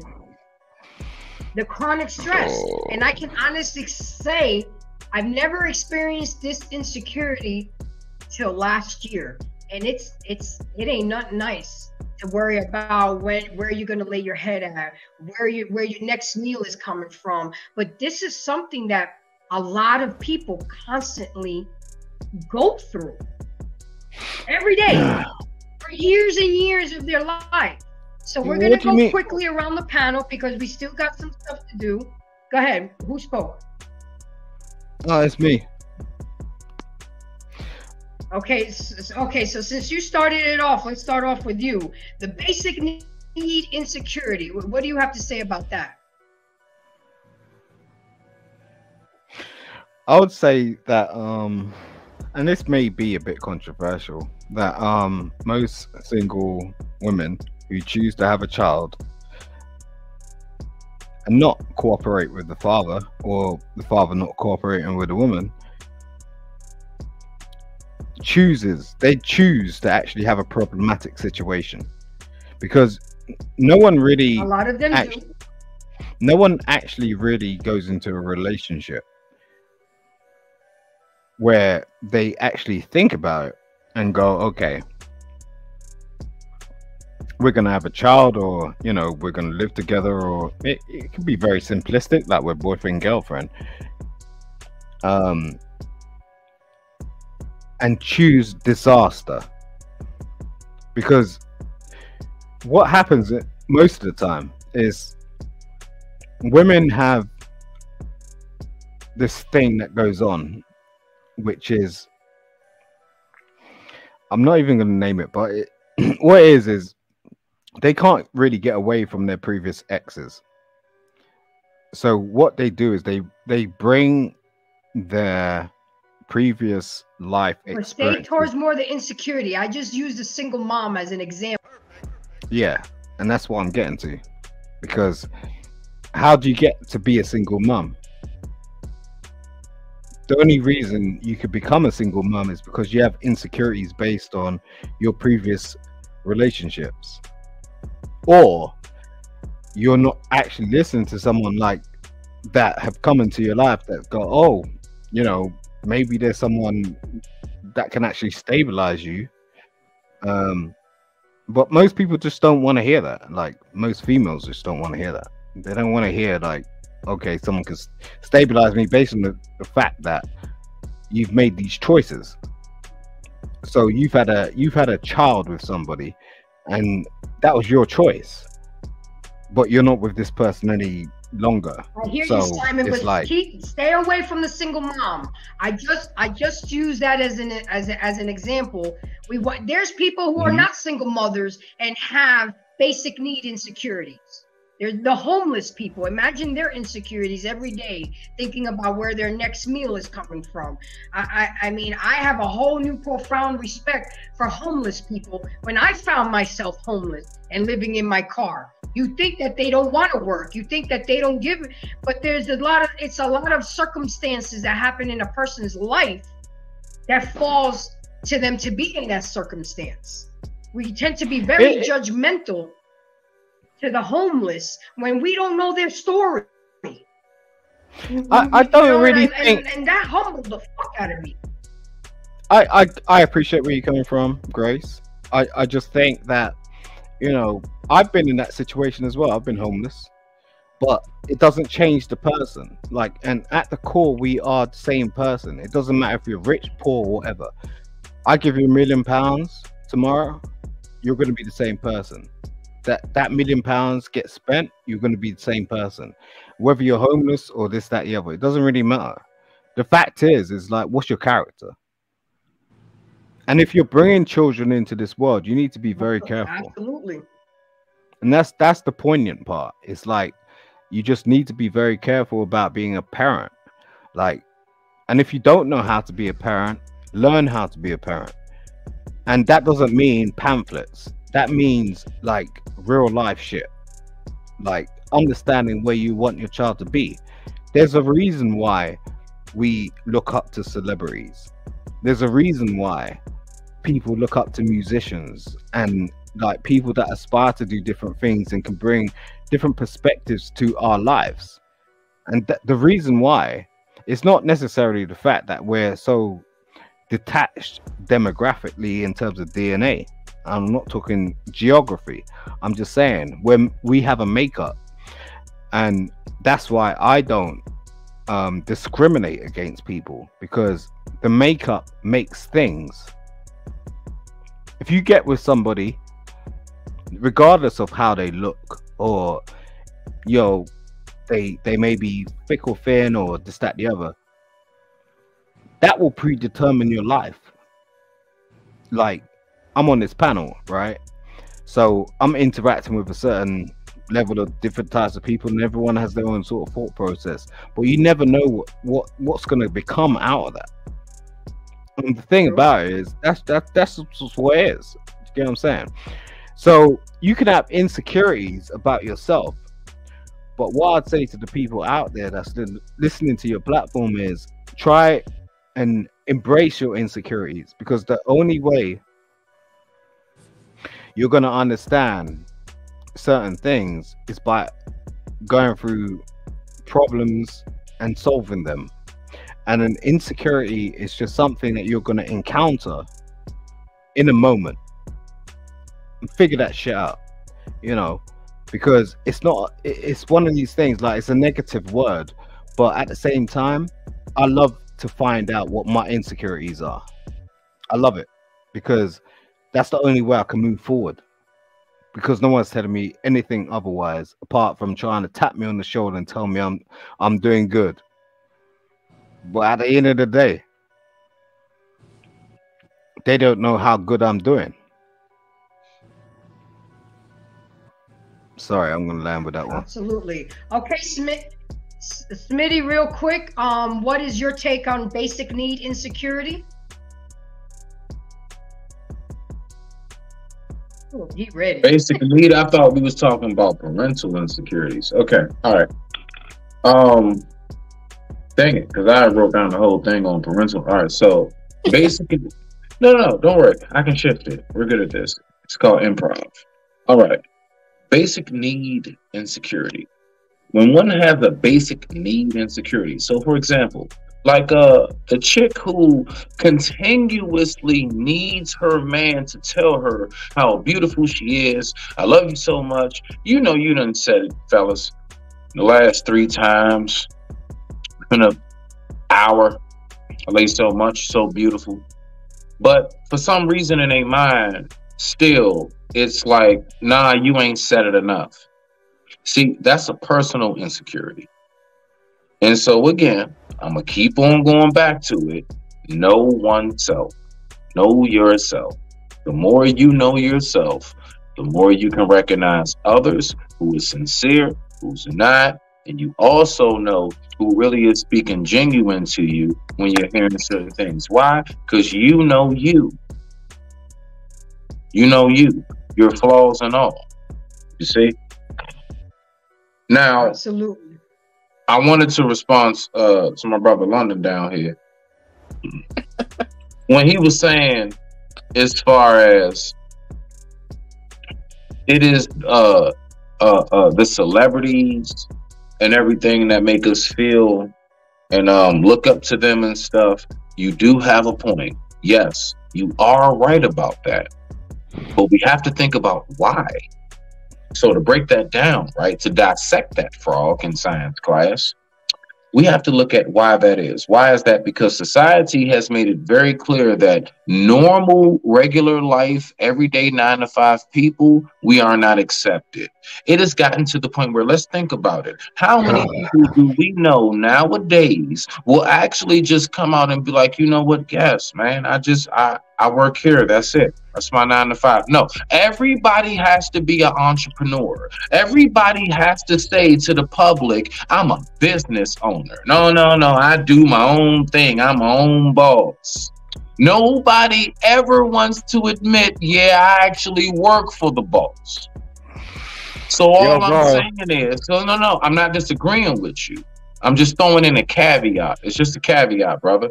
All I'm saying is we have to look at where does that come from, because the fact is, when we have all these like love and hip hop episodes and everything else, everything is about vacations. Everything is about you being your own boss and never listening to anyone. So when we have a society of people that feel like I'm my own boss, I don't have to listen to anyone, then guess what? That society stops growing because everybody feels like they know everything. You can't tell nobody nothing. Yeah, You it see? depends.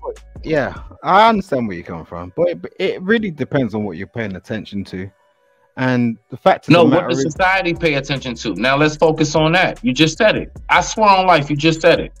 The fact is, society does not focus on the people who actually really dig their boots in the ground and put in work. Society focuses on the celebrities. Society is more concerned about if your favorite celebrity is in the hospital, as opposed to if a hard-working mother or father or just an innocent child.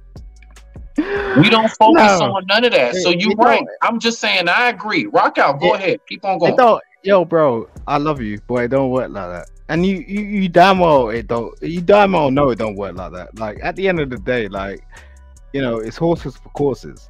Like, so, right? Are you a thoroughbred? Like, you know, are you a betting man? It's like at the end of the day, it don't work like that. Like when you we can spill this stuff all day long about sort of like, you know, the discrepancies in society. But the fact of the matter is if I turn around and I gave you $1 million, you'll turn into a completely different person overnight. Let me ask you a question. Would you say majority of people? Let me ask you this, Simon. Words matter. Yeah. Let me ask you this. Would you say, my London brother, majority of people nowadays are trying to emulate the 9-to-5 hardworking janitor or that plumber or that truck driver? Or would you say majority of people on social media and everywhere we see are trying to emulate the highest of the class, even though majority of the people out here in society are nowhere near that level? Which would you say that they're trying to replicate more? Where they're really the level that they're actually on, or the level that they actually want to be and fantasize about, but possibly will never reach? I can answer that.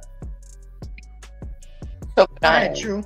I think globally, and this is why I appreciate these panels, we oftentimes take an American lens and we globalize it. And we do not understand that America is one subset of the world. The entire world is not trying to overachieve. The entire world doesn't care about CEO status. The entire world doesn't care about bottle service. Most people are working just to provide for their immediate family and their community, overwhelmingly. Now, in America, in a hyper media-driven society that is always geared towards making you feel like you are not adequate or valuable unless you have the latest, or the biggest of the biggest. Here, truth. But that is not a global perspective, my brother. So let me ask you this, Brother Truth. Let me ask you this. Would you say that it's more wise for a man to fix the community before that man fixes his home, or vice versa? Like, which would you say would be the more wise advice to give to a person? So, hey, bro, you need to clean up your house before you do or say anything about anywhere else. I'm just asking a question. I think that it's always imperative that the man takes care of self first. Okay, so watch this. So when you start off bucks, when I say, and everything I'm speaking about is what affects us directly right here. I'm not talking about overseas. See, the fact is we got a problem right here. So the fact is, all I want us to do is stay right here, focus on what we need to fix. The fact is we got a big problem. And I believe that's the biggest problem with us as a majority of Americans out here. We're so concerned about everybody else's issues, whether it's the war in UK, what's going on in Russia, all this other stuff. The fact is, we got homeless people. We got people in the slums. We got people that need help right here. Okay? So let's focus on this. Let's focus on right here. Address right here. Let's address right here. I don't want to talk about what the rest of the world do and everything else, because the fact is, no matter how many times we try to give the examples that, hey, look, they ain't doing this in other countries. They ain't doing this in other cultures. I'm one of the main people that say that, but guess what? Our people still refuse to take those factors into play in how we function and how we move. You know how we want to do things? How we do things in our community. So I'm going to address it how we move. Now address that, Brother Truth, please. I will definitely do so. Thank you. So I find it that it's most beneficial if we're going to be like children. And what I mean by be like children is to recognize that our position in the world is very much like a teenager. So if I'm going to compare our society to societies that have developed over thousands of years and still in a lot of ways outperform us academically, as well as progression in family, I would be foolish not to derive some of the benefits that are their foundational truths and then take our innovative approach to life. America is a deterioration from a cultural perspective. So as we are amazing when it comes to entertainment and some levels of sports and things like that, we are horrible when you talk about the character fiber. And that's what I was speaking to. I do agree that we need to address what is immediate, but a lot of the problems that you see that are immediate is because we have detached from the humanity that is global. Most countries are pushing to make sure their citizens are benefiting from character, family, integrity. We do not do that. We are a capitalistic, materialistic. Straight facts. So that's what I'm speaking. Smitty, we're so worried about materialistic shit. We're so shallow that if you was, I'm half Dominican. So I remember going to the country where I had to go to an outhouse. I had to bathe in the river. We ate the eggs in the morning from the chicken that morning. We drank the milk from the cow, and they had to boil it. We are so spoiled. And you look so beautiful now that I see you eating off the land. Look at you. Look at you. All these years eating off the land. Look at what it's done for your skin. Look at what it's done for your glow. Go ahead, continue. The point is that we are in this bubble, the United States. And we just don't realize that we worry and prioritize such shallow shit. Yes, we have to take care of home first, our home. Charity starts at home. I agree with you. How the hell the Ukrainians can come here and get housing, get everything they need just because their country went to war, but we got homeless people here. Instead of building jails, let's build more schools. All these abandoned malls, let's make them homes for the homeless. But no. We just want to keep making more money. We want to keep the sweatshops in China. It's crazy. I agree with True and I agree with Smitty. But our problem is, like my dad used to say, USA, us stupid assholes. All we do is worry about stupid shit. But we don't worry about our people. We don't worry about eating. I mean, half of us ain't even woke. We got so distracted with this submarine bullshit. Did y'all realize that a new bill was passed and now they're going to sell meat in our supermarkets that are grown in a laboratory? But no, we didn't pay attention to that because we're so busy paying attention to a submarine that they already knew blew up in an hour and a half. down deep sea, but they spent $7 million putting up a front that they were looking for them when they already knew they was gone. And do you think it's a coincidence that it was all billionaires that was in the summer? I mean, you guys gotta. I get accused of being a conspiracy theory, but y'all gotta learn how to connect some of these goddamn dots. Things happen for a reason. And let me address my beautiful Foxy. How are you, my dear? I'm good. Holding up. I'm glad to see you smiling, baby. I know you've been going through a lot. Okay, now y'all leave that love shit off the panel. I know how y'all two are. So I don't know how much you've heard from today, but let's get some of I was just saying today marks the 2 months with my dad passing on. So talk about insecurities, I feel like lost because I've been pretty much his health aid, guardian, and so now I'm just like, okay, what do I do? I mean, I take care of my family, but anyway, always around. Yeah, I'm definitely daddy's girl, definitely. My insecurity would be my weight. I've always been a skinny little thing since I was little. The only time I gained weight was when I was pregnant and like pretty much after I gave birth to my kids. And then I just lost it back. And sometimes, especially with most of my friends, they were bigger than me. And I would always be the girl that got overlooked because I didn't have the big boobs and the big booty. Now I embrace it. I'm like, I don't even give a shit. I'm gonna be 47 in a couple of weeks. I'm like, whatever. And I'm not for everybody. I'm not, everybody's cup of tea. But when I was definitely a teenager, it kind of plucked my nerve. It's crazy how we all have insecurities, but they're all different. So you know what I'm saying? Now, with that being said, let's move on, guys. Signs of insecurity. Some forms of insecurity are easy to spot, and y'all know that, while others are more concealed. People who conceal their insecurities generally want to limit exposure to judgment, but avoidance behaviors only perpetuate the insecurity. The signs of insecurity tend to overlap with poor self-esteem and self-worth, and while symptoms prove consistent, others change frequently without warning. It's an over feeling of inadequacy, low self-esteem, self-confidence, and self-worth. Like they are unable or ill-equipped to cope with stress. Generally, they are uncertain about the world. They're anxious about their relationship and with others. Poor decision-making skills and limited ability to choose quickly. Being overly critical of yourself and other people. You try to portray yourself as an overly confident person, and you mask how you really feel. I'm gonna give you a quick example.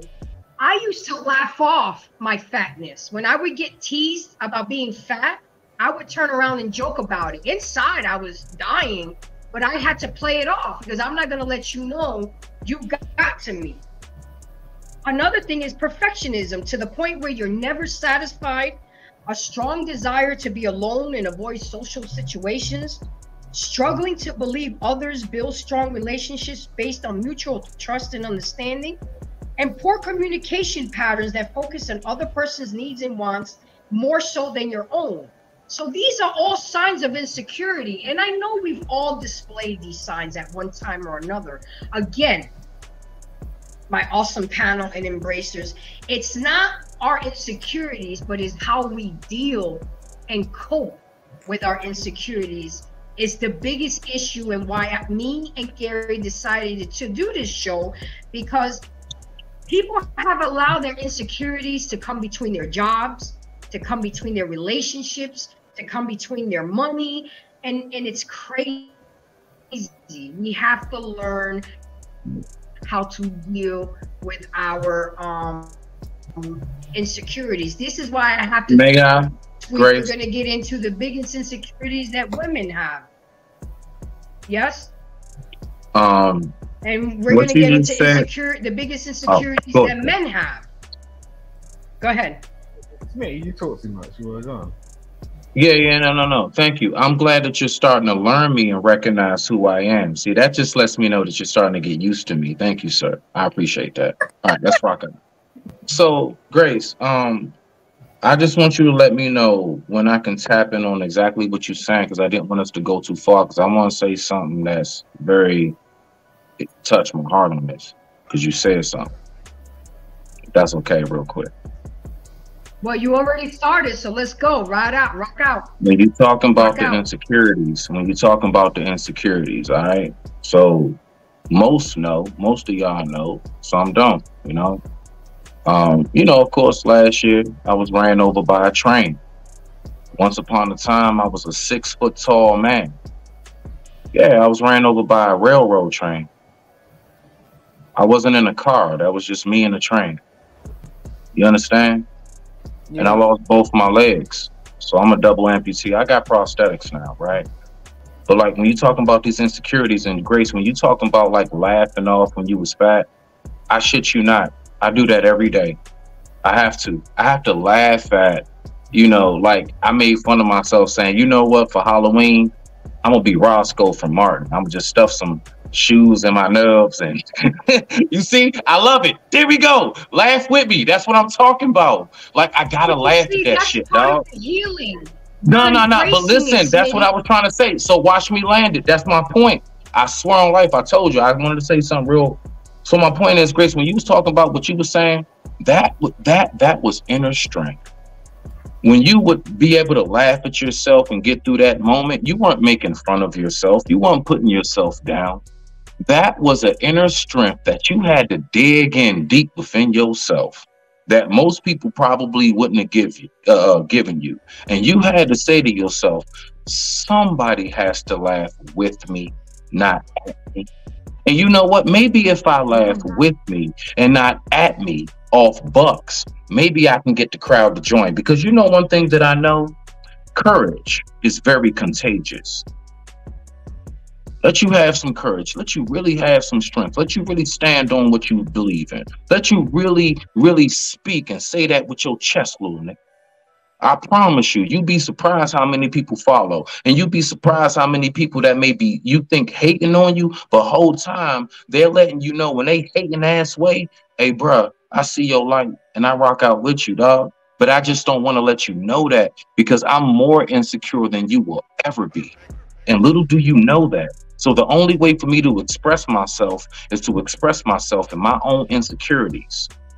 I digress. My mic is muted. Rock out, Grace. And Smitty, I gotta say something to you. You are so right, because when I moved from New York to my high school in Florida, nobody knew that I could ball.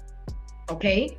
And all I heard in the stands in my first game was, damn, I didn't know Grace can move that fast.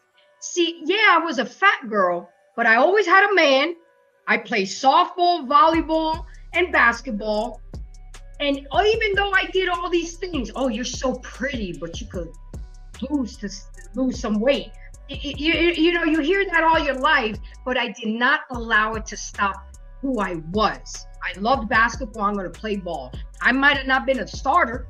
You know what I'm saying? But I got in there when that bitch got tired or she started making mistakes or got injured. Grace, get in the game. You know? Hey, but watch this real quick. I want to say this last part. Hey, Foxy, baby. I just want to let you know, I dubbed the welcome to the HMG. Okay, the HMG. You know what that is, boo? That's the high metabolism gang. That's right. We are the people. For some reason, we just can't put that weight on. Even when we try and we start, for some reason, we burn it off. We are the people. When we eat a whole 12-inch steak and cheese, everybody else is like, where did it go? Did it go to your thighs? I don't understand. Where did it go? How do you eat all that food and you just don't seem to gain on no weight? Nah. Rock out, boo. Hey, look. HMG. High metabolism gang in effect. Let's do it, boo. Let's rock out. I'm with bulk and like green. Okay, true. So let's get into it with you.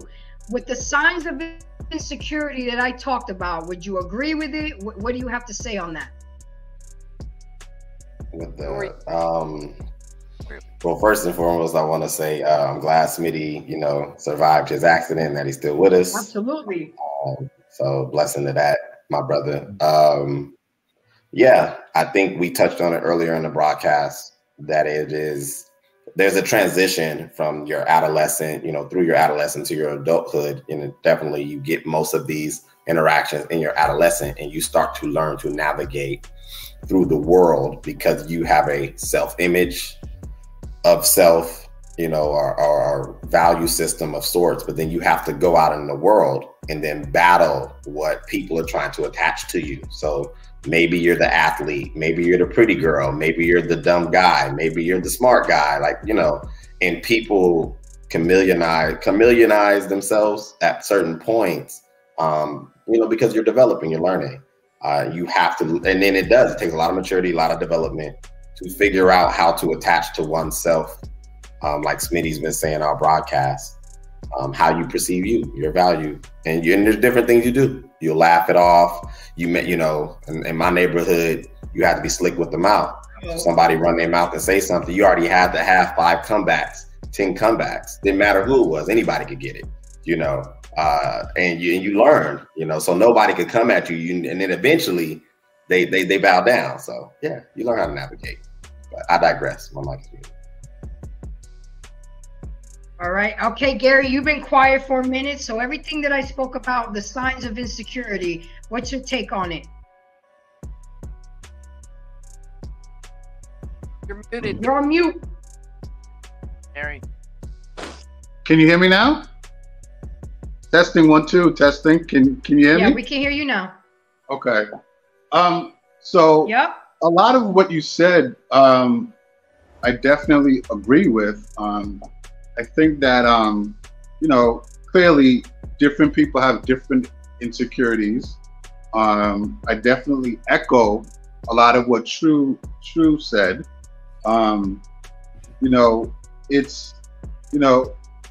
It's a growing process. It's a learning process. It's a maturing process. And I think as you're maturing and learning, then you know how to deal with your insecurities a whole lot better, right? Because clearly the people that don't know or don't learn how to deal with their insecurities, then clearly they lash out, argue, do all the toxic stuff, right? But when you have learned and understand what your insecurities are, and you've matured and you know how to handle them, then clearly you deal with it a lot better. Which I think that there's a lot of us that do, right? Because again, we all have our different types of insecuriries, but then it goes back to how we deal with it. I don't have any insecurities. Absolutely. Go ahead, Simon. Since Gary just landed it, what is your take on the signs of insecurity? I don't have any insecurities. I'm cool. I've dealt with my shit. And I think the problem is we're grown adults out here trying to act like kids, and we don't get over certain things in the time that we have to actually respond to things that are presented to us that are very, very clear, but at the same time we don't want to fucking address it. Sorry, I'm just sorry about the swearing. We don't want to address it. You don't want to look in the mirror and go, okay, you're good, but I'm this podgy black boy that was once skinny and attractive as these women are portraying us to be. I don't like how I look, and it's a problem. You look in the mirror and you go, look, I don't look like how I looked like when I was 16. And the thing is, it's a problem. It's that's your insecurity. It's not anyone else's insecurity. I'm sure that many people will just literally walk out of their house and they have got to a point where they're checking other people that ain't even talking to them. not even looking at them in a way that they think they're looking at them, but they're so insecure in their own sense. They're checking themselves. It's like, oh, do I have my makeup correct? Do I have my lipstick correct? Do I have like this eyeliner? Am I wearing the right shirt? Am I doing this? Am I doing that? And it's like you're frazzling your brain. That's what you're doing, because no one really cares. Like, I've literally walked out, and like I've tested this. I've been in like the most obscure. It's like Kanye West when he has brought out his line, and he is telling people the homeless perspective. Like, he comes out in his concerts, you can't see his face. His dress attire is great. You know, who's gonna buy that, really? But what you're buying into is superficial. You want to be the thing. And what is the thing? The thing is something that is attracted to everything. You can't attract everything. You can't. Focus on what you want to be, and, you know, get with that person that really appreciates you, because that person is going to be your rock, and that person is going to bring you through life, and you're going to be happy in that sort of sense. But what's going on at the moment is everyone's trying to sort of just buy into everything. It's like, you know, I'm going to buy into this, I'm going to buy into that, just because that's what we're being told. No, look, if I got him with anybody, they got to recognize. Okay, and I can appreciate.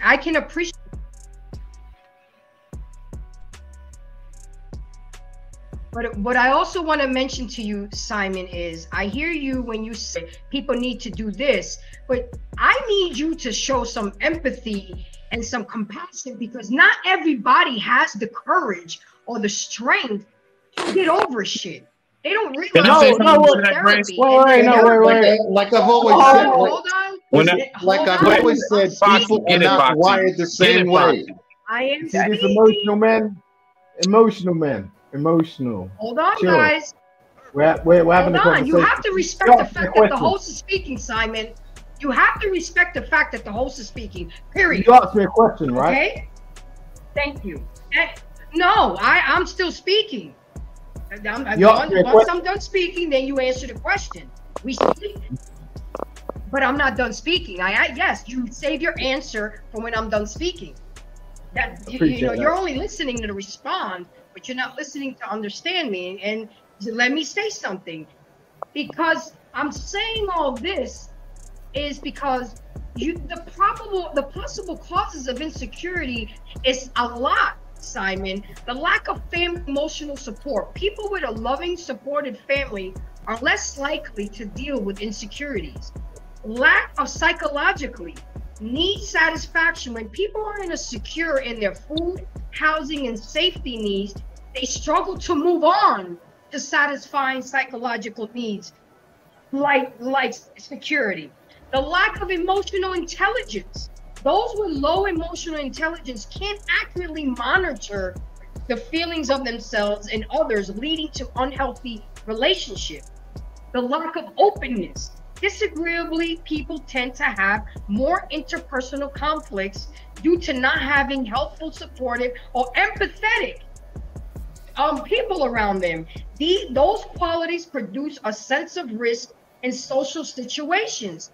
An underlying mental health condition. Mental health conditions like anxiety and depression have a bi-directional relationship with insecurities and over-dependence on others. As people become dependent on people or relationship, their insecurities grows as they perceive risk in the relationship ending. And I say all that to say this: there are a lot of different causes of insecurity. Everybody's not built like you, Simon. Everybody can't just fix themselves like that. They need help fixed. Sometimes they don't even realize that they're broken and they need help. It's very, with you, I look at it as a very black and white with you, and it can't be like that, Simon. Everybody's not built like you. Everybody's not as strong as you. Wait, hold for a second. Hold on, let him answer. Why do you say that? Why do you say everybody's not built like me? Oh, can I please made answer? a comment like said, well, they need to just get over it. A lot of people don't know how to get over it. A lot of people don't even know they have suppressed trauma. No. No, wait, hold for a second. I'm just saying. Hold on, Smitty, because I got it. Rock out, Grace. You got it, boo. Just let me know when it's my turn. Let me know when I'll turn the gun out. Okay. I want to gun out. Smitty, I love you, sure. Like, I'm just saying, we're having a conversation. All right. Hey, I'm smoking a cigarette right now. You got me so I don't smoke. Yo, I don't do smoke that if in you my need house. to. I go outside. Do what No, you need I don't to do. smoke in the house. Whatever. I'm just saying. But go ahead. We all come from the same place, right? As far as what? Do we come from do we not Where all you come from? That's No. That's where the we human all race started. no. We all come from the woman. Well, we actually come from the loins of a man, but that's neither here or there. No, That's wait. No, for a second. That's another conversation. Like a woman is just an incubator. Okay. No. Life, the seed of life. Really? Men carry the seed of life. Yeah, really. A woman's just an incubator. That's not another conversation. That's part of the conversation. What she said is part of the conversation. Why you cannot seclude what she just said. Yeah, I understand where you're coming from, but I'm just saying, at the end of the day, we come from women. Period. We don't come from men. Do we? Do we come from men? Are you going to tell me we come from men? Please do. Exactly. Yes. My daughter came from my balls. That's correct, sir. That is correct. That is correct. No, yes. You have a complex. That's what's no, going on. her mother is nothing but. Uterus. Can I interject? Because my mic may not keep going. Go ahead, Leanne. Go ahead, Leanne. Thank you. My internet sucks. I've been getting dropped, and then I go to speak. Get it in before your South African internet go off. Come on, baby, get it in. Get it in. No, all right, this is the thing. This is my take on what's going on. I've missed half of the conversation because it cuts out. This is the bottom line. There's something that happened that was very important that happened between Smitty and Grace. And what that was relatable. When somebody understands somebody else's insecurities and they recognize, they see themselves, even if the insecurities don't match, that's the thing that connects people. That's the thing that makes people grow. That's the thing that makes people see themselves in somebody else's unhappiness or difficulties. And like Grace is saying, that is the empathy, and that is the thing that connects people and makes them understand as they're walking through this world that somebody can be a freaking supermodel up somewhere, and those insecurities that person has that nobody even could conceive of makes that person human and like you. It makes everybody start to understand everybody a little bit better. And all of this other stuff is semantics and like how somebody walks through the world and sees it. And I appreciate that Simon, you have things that you're confident about, and you've moved through the world in a way where you haven't suffered from a personal insecurity.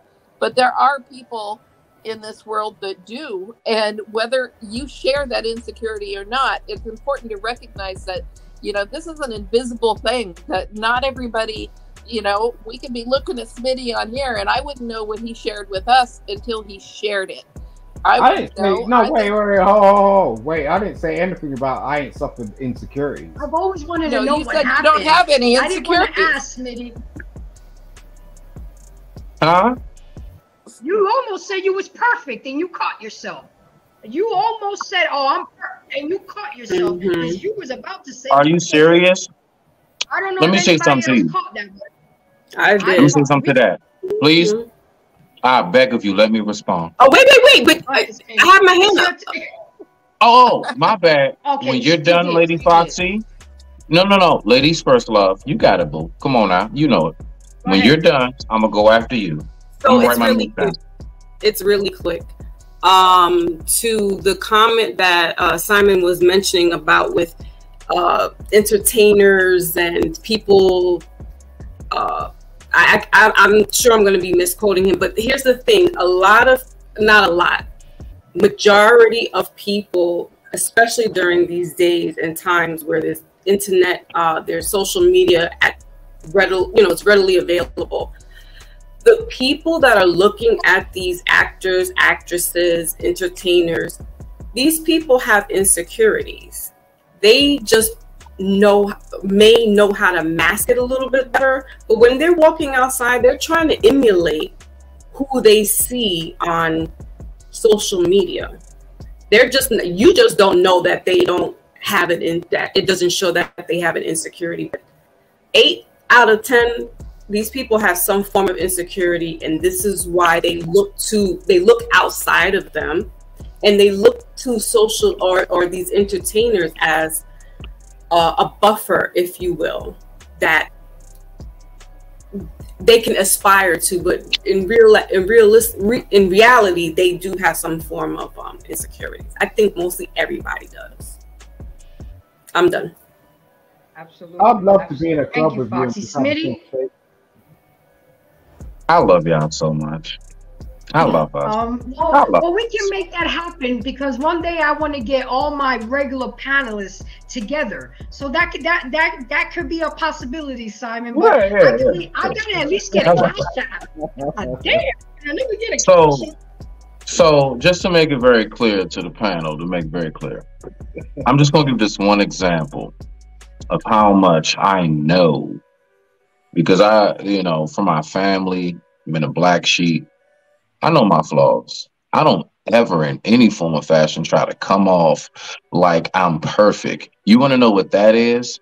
That's you all personally seeing my light, seeing my glow, and you are envisioning me that way. I never called myself that. I never even speak in that tongue. As a matter of fact, the very quote that everyone on YouTube knows me for, I digress. My mic is muted. You know how that got started? Because I recognized the flaw in me. I talk too damn much. That's my own personal way. It started off as just something. You're long-winded. That's because you talk a lot. Long-winded, talk too much. I think. Look. I call it apples. You call it masana. Okay, fine. Look, we're just going. You see what I'm saying? So I'm just saying. I recognize that in myself. That's how I started that whole thing. The whole I digress, my mic is muted started from this man recognizing a flaw within himself, which he wants to work on. So I continuously just keep saying it. And somehow or another, did you get that from Clubhouse, Smitty? Did you get that from Clubhouse? Because they say that a lot in Clubhouse. I digress. No, they don't. They say I'll land my plane because it's like an arrow. I only heard it from Smitty. And this is what I'm saying. No, I didn't know that. I didn't know that. Wow. Okay, I hate Don't get my head bit. But the only thing I'm saying is this. So then when it comes to what y'all talking about. Let me tell you something. What? Let me tell you something, guys. Let me tell you something, Smitty. How you gonna tell us something and go on mute? But I have to get to 1,000 first. How you gonna use my quote while saying something? Your thing is gonna be embrace. Your shit is gonna be embrace digression. You see that is gonna be okay, all right, embrace digression. I mean, if you want to say that, cool. I've already patented my shit. It's on shirts. But if you would like to make that into a shirt, Grace, have at it, love. Have at it, baby. See, listen, I want to share it. See, I actually feel complimented when I'm sitting at home and I hear a panel and somebody on the panel says, I digress, my mic is muted. And I'm not even on the panel. You don't understand what that feels like. So anyway, I'm trying to tell you some real stuff. That is an amazing feeling. Little old me. Choices. We all make choices. We all make choices. The fact is this, right? To my brother London. The thing is we have to remember the only reason why we are able to recognize in this world who are the leaders is because there aren't enough of them. And that is purposely designed. It don't matter how effed up it may be. Only a fraction, only maybe a quarter of humanity, whether women or men, are going to be of that true leadership quality and aura and walk of life. No, it's because you're stupid. I mean, the fact of the matter Can I is, just finish? Wow. Can I just finish? yeah, you can. I mean, yeah, no. Whatever you gotta say, I mean, hey, whether I agree or not, you know, I'm going to give you the respect of saying what you gotta say. Cool. My man. So all I'm saying is, majority of people on planet Earth. I have to do that. Why you do that, Mind. Grace? Go ahead. Majority of people on majority of respect, Grace. No. Go ahead, host. Go ahead, baby. We don't do insults. That could have been anybody. We talk like adults, and we don't do it. Calling you stupid? Why? Because he doesn't. Yo, did you just get him up out of here? Yeah, she did. She did quick. I thought he had bad connection real quick or something. I You know what I mean? Yeah, nah, Foxy, Grace did that. I'm setting precedents early. Y'all don't know. If y'all see me to the side, I'm moderating. I'm in the chat. I'm doing a lot of shit because I'm flying this plane by my goddamn. Well, then, Grace, you need to change that little name. We do not display sign language here. Grace, change the name underneath you. Take that out. That embrace the Grace. Change it to American_Sniper. Boom. Yeah. Right there. That's it. But anyway, but no, all I'm saying is to land it real quick. Let me just finish what I was saying, Grace. Please.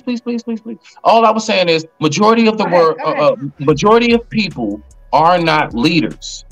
Majority of people, believe it or not, we may look at them as like insecure or, oh, you're just a follower, but believe it or not, majority of the world is to be of a herd mind. Yeah, of a herd mentality. Now watch this. The fault does not lie on the herd. The fault lies on those small chosen ones to be the leaders, to be the shepherds of the herd. Those are the ones who truly will be called to account. Those are the ones who truly will have something to answer to, more so than the person, because we all know, like, for example, the saying, God protects who? Babies and who? Fools. Okay, now the fool is not a person who doesn't know anything. A fool is a person who is simply not knowledgeable of what it is that's going on around them. Like, I'm a fool if I'm in a rocket science lab. I'm a fool. I don't know nothing going on here. So that's all I wanted to say on that. So we got to remember that it's more so about the leaders in this world. It's purposely designed that there are more lioness than male Simbas. And that's just what it is for a reason. I digress. My mic is muted. That's all. Thank you, Grace. So, okay, I have to address this because I'm HR too. On my page, it says we do not display sign language.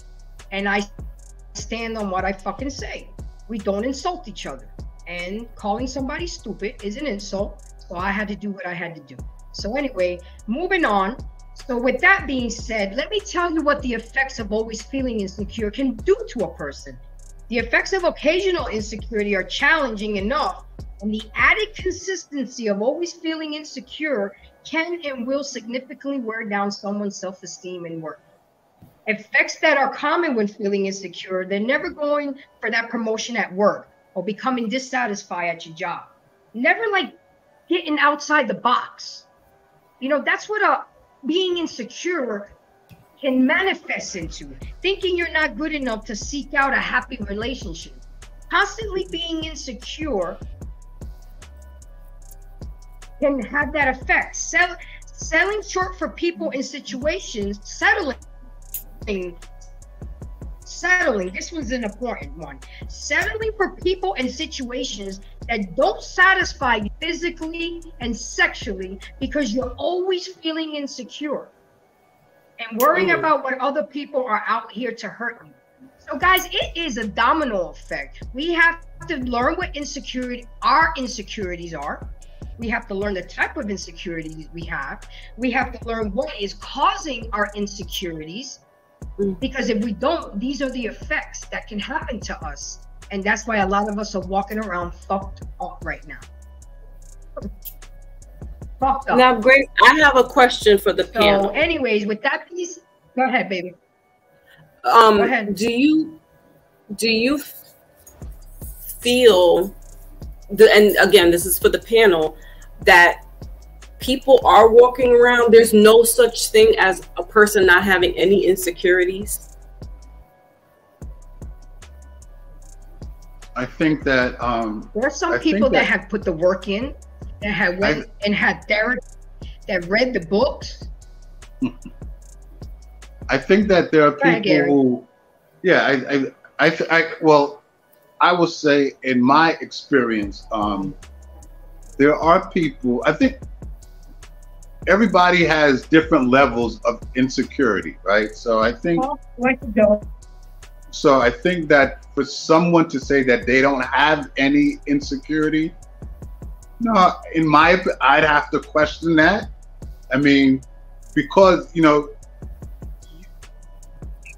at this age, most of us are insecure about something.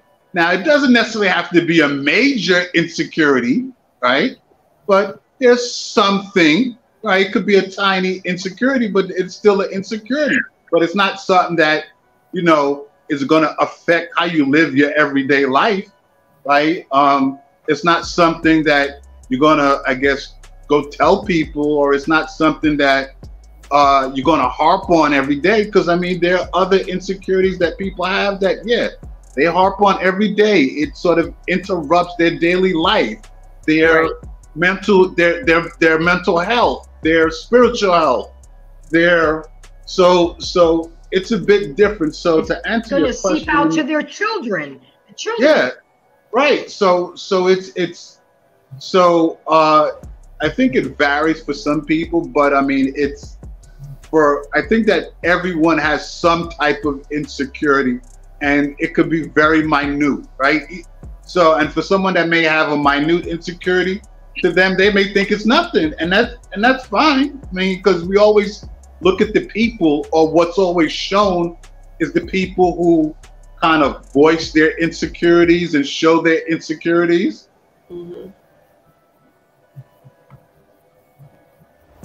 Yeah, I was just asking because the guy Simon was saying that he didn't have any insecurities, and I'm like, listen, we're all at a certain age, just like Gary said, like it may not be at a high level type of insecurity, but to say you have none, I mean, I'm like, wow, that's pretty impressive, or you're superhuman. Yeah, I mean, nobody's perfect like that. I mean, we have, you know, no, I'm sure, you know, you look in the mirror and you know what, hey, I think my belly's getting big, I need to lose it. That's a little insecurity, you know? Right. That's a little insecurity, right? So, but it's not like it's gonna day to day so severe. Yeah. So I mean, but I always say that you know, people are wired differently, right? And and I believe something that True said and Grace said is that, you know, when we growing up as kids, we're brought up in a household from what our mom and dad teaches us. And that kind of affects us, and it sort of sets our mental state, right? So it lays the foundation. Right. So each of us may deal with things differently, even though we may, you know, we may have come up in a household that is loving and caring, but you know, you may be the black sheep, right? You know, the brothers and sisters may get everything, but you're the black sheep. Right. So, and that is going to affect you differently than it would be them. Right. So, and I think that, you know, a lot of people, they forget those kind of things, because that kind of, you know, it lays the foundation for how we're wired later on in life. Yep. Absolutely. So this is what we're going to do, guys. Smitty, talk your thought on this. And then go ahead, give me your final thoughts on this whole insecurity, because there's a part 2 next week. Because next week we're going to get into the women's insecurities, men insecurities, and how we can learn to live with our insecurities and each other's insecurities. So tune in for that next week. That's going to be juicy too. Gary, didn't I tell you this was going to be a good one? I know. I see you said. Talk on the comment you have for what Gary was saying, and then your final thoughts, and land it quickly. All right. Coming quick. So, life is about balance. And we must, honestly, I put insecurity in a healthy, balanced way in the same category as I would put fear. We all should have a certain degree of some form of organic insecurity and or fear. Why? Because that keeps us sharp. If the person who feels like I have nothing to learn, I know everything, learns nothing more. The person who feels like there's nothing to correct, then, they don't fix anything. So I do believe that a part of my insecurities that I've had has been a part of why I have taken time to look at myself and observe myself. And then maybe because, I'll focus. Now, again, I said in a healthy way, not extreme. But in a healthy way, yeah, fear and insecurity to a degree, we all need a little bit of that, almost like that teaspoon of salt in that, pot of soup. So I would say that would be the most part. Why? Because insecurity breeds confidence. It breeds confidence. Sorry. No, you good. Insecurity breeds confidence. When you have insecurities and when you have fear, you actually develop confidence because you have to overcome the insecurity. You have to overcome the fear. You have to overcome something. So it's just a hurdle. It's an organic hurdle to get over. But with that being said, I love the show. I thank you so much, Grace, for once again inviting me. Thank you so much. Hopefully next time I can rock out with the person, but I gotta respect the host. I hear you, but but we have to be able to know. We have to be able to rock out respectfully. I don't mind rocking out, but if I don't put my foot down now, where I'm just 381 subscribers, I want to make sure that we stay consistent when I'm at 100,000 subscribers. So I get it. All right, Foxy. I know you caught this at the tail end of the show, but you had a lot of good shit to say. So go ahead and give me your final thoughts on what you caught. Tell people where we can find you. And thank you for coming, beautiful. I appreciate it. I want more females to come. I love my women too. At the end of the day, I'm a woman too. But, I know it's going to be hard to target the women, but they'll come slowly but surely. I ain't mad at it.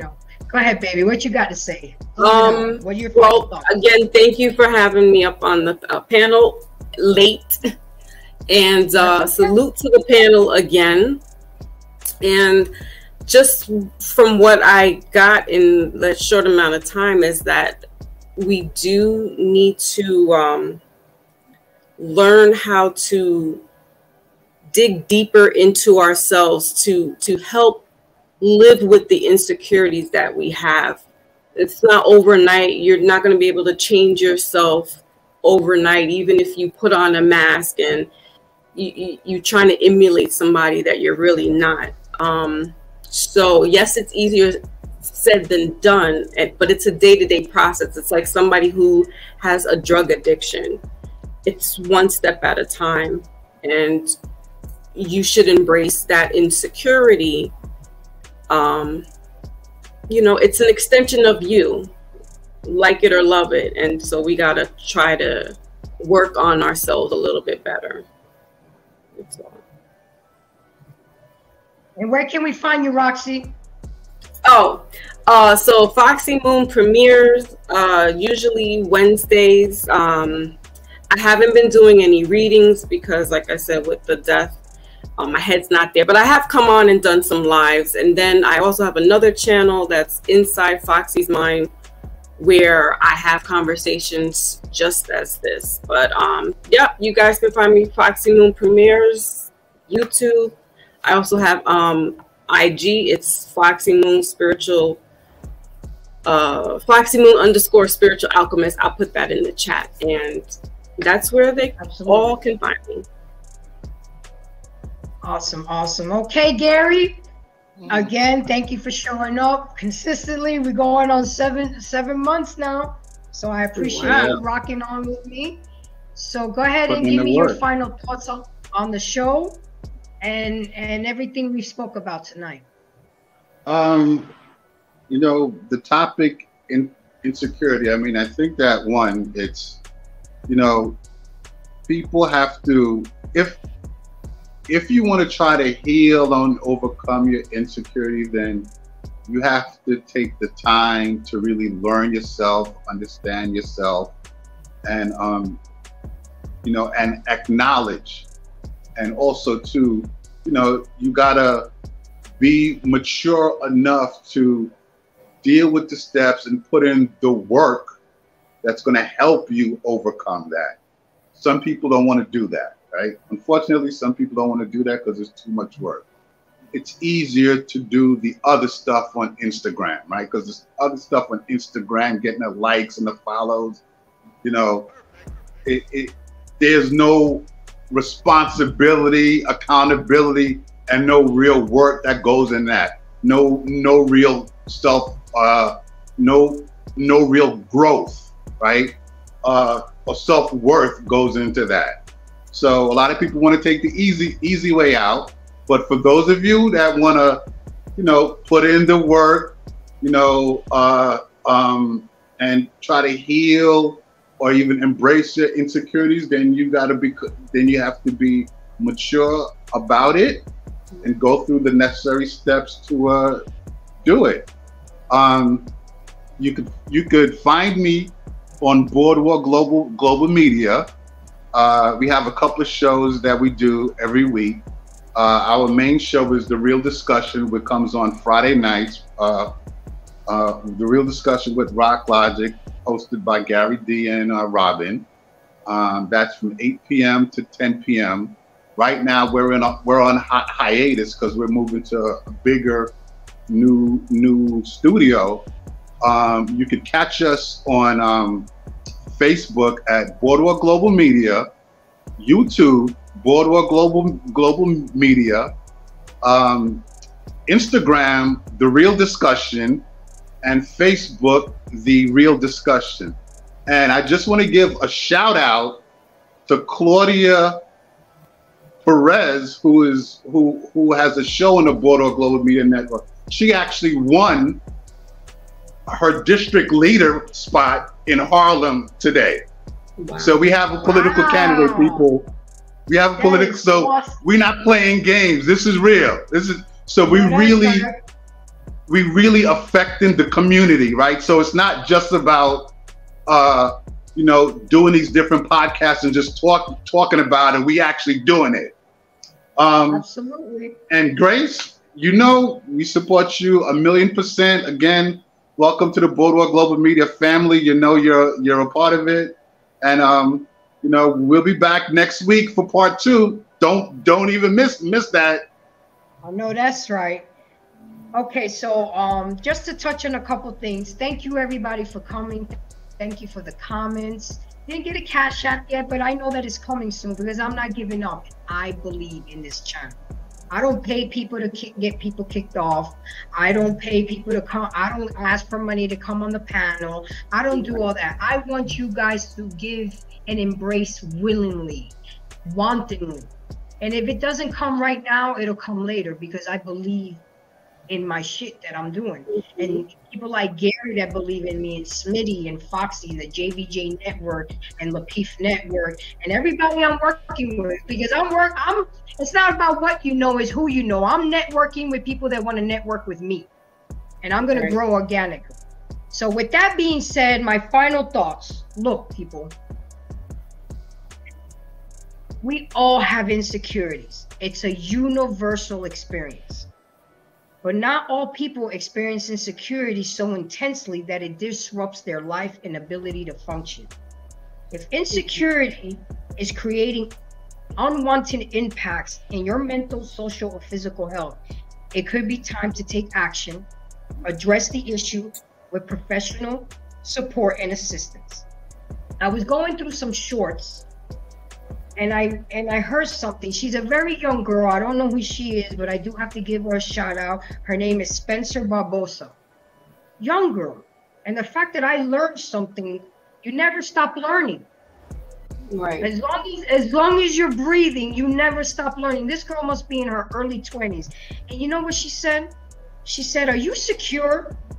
Or did somebody else make you feel insecure?"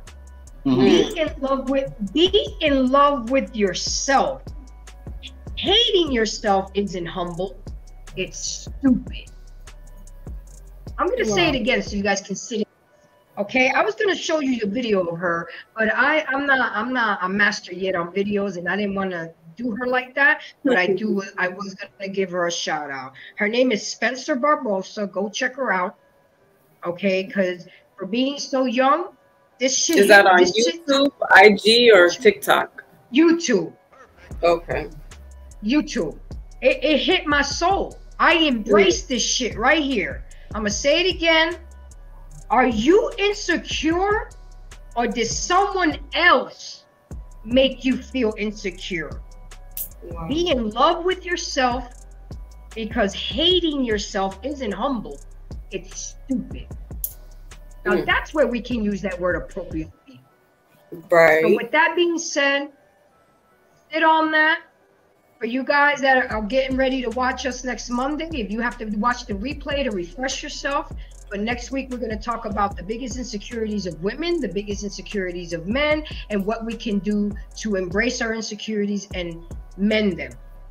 You can find me, of course, here on Embrace the Grace at YouTube channel. Instagram, Embracing the Grace, TikTok, WhatsApp, Snapchat, all of it. I'm all over these streets. Y'all ain't gonna get enough of me. Watch. Don't believe me, just watch. Okay? If y'all can feel the excitement that I have for this channel, y'all will have the same excitement I do. I know Gary does. You know, I know a lot of other people do it. I do want to say give a shout out to the JVJ Network.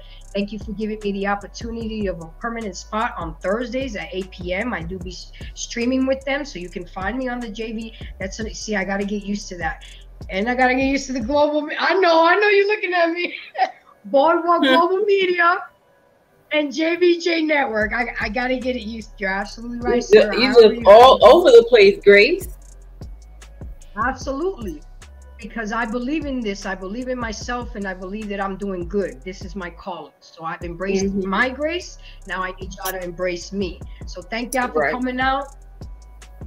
Thank you guys. See you next Monday. Gary, I'll talk to you soon. Next Thursday. You said Monday. Yeah, right. Okay. Oh, next Thursday. Okay, next Thursday. That's why I got a co-host and a co-host. Bye, guys. Bye, Grace.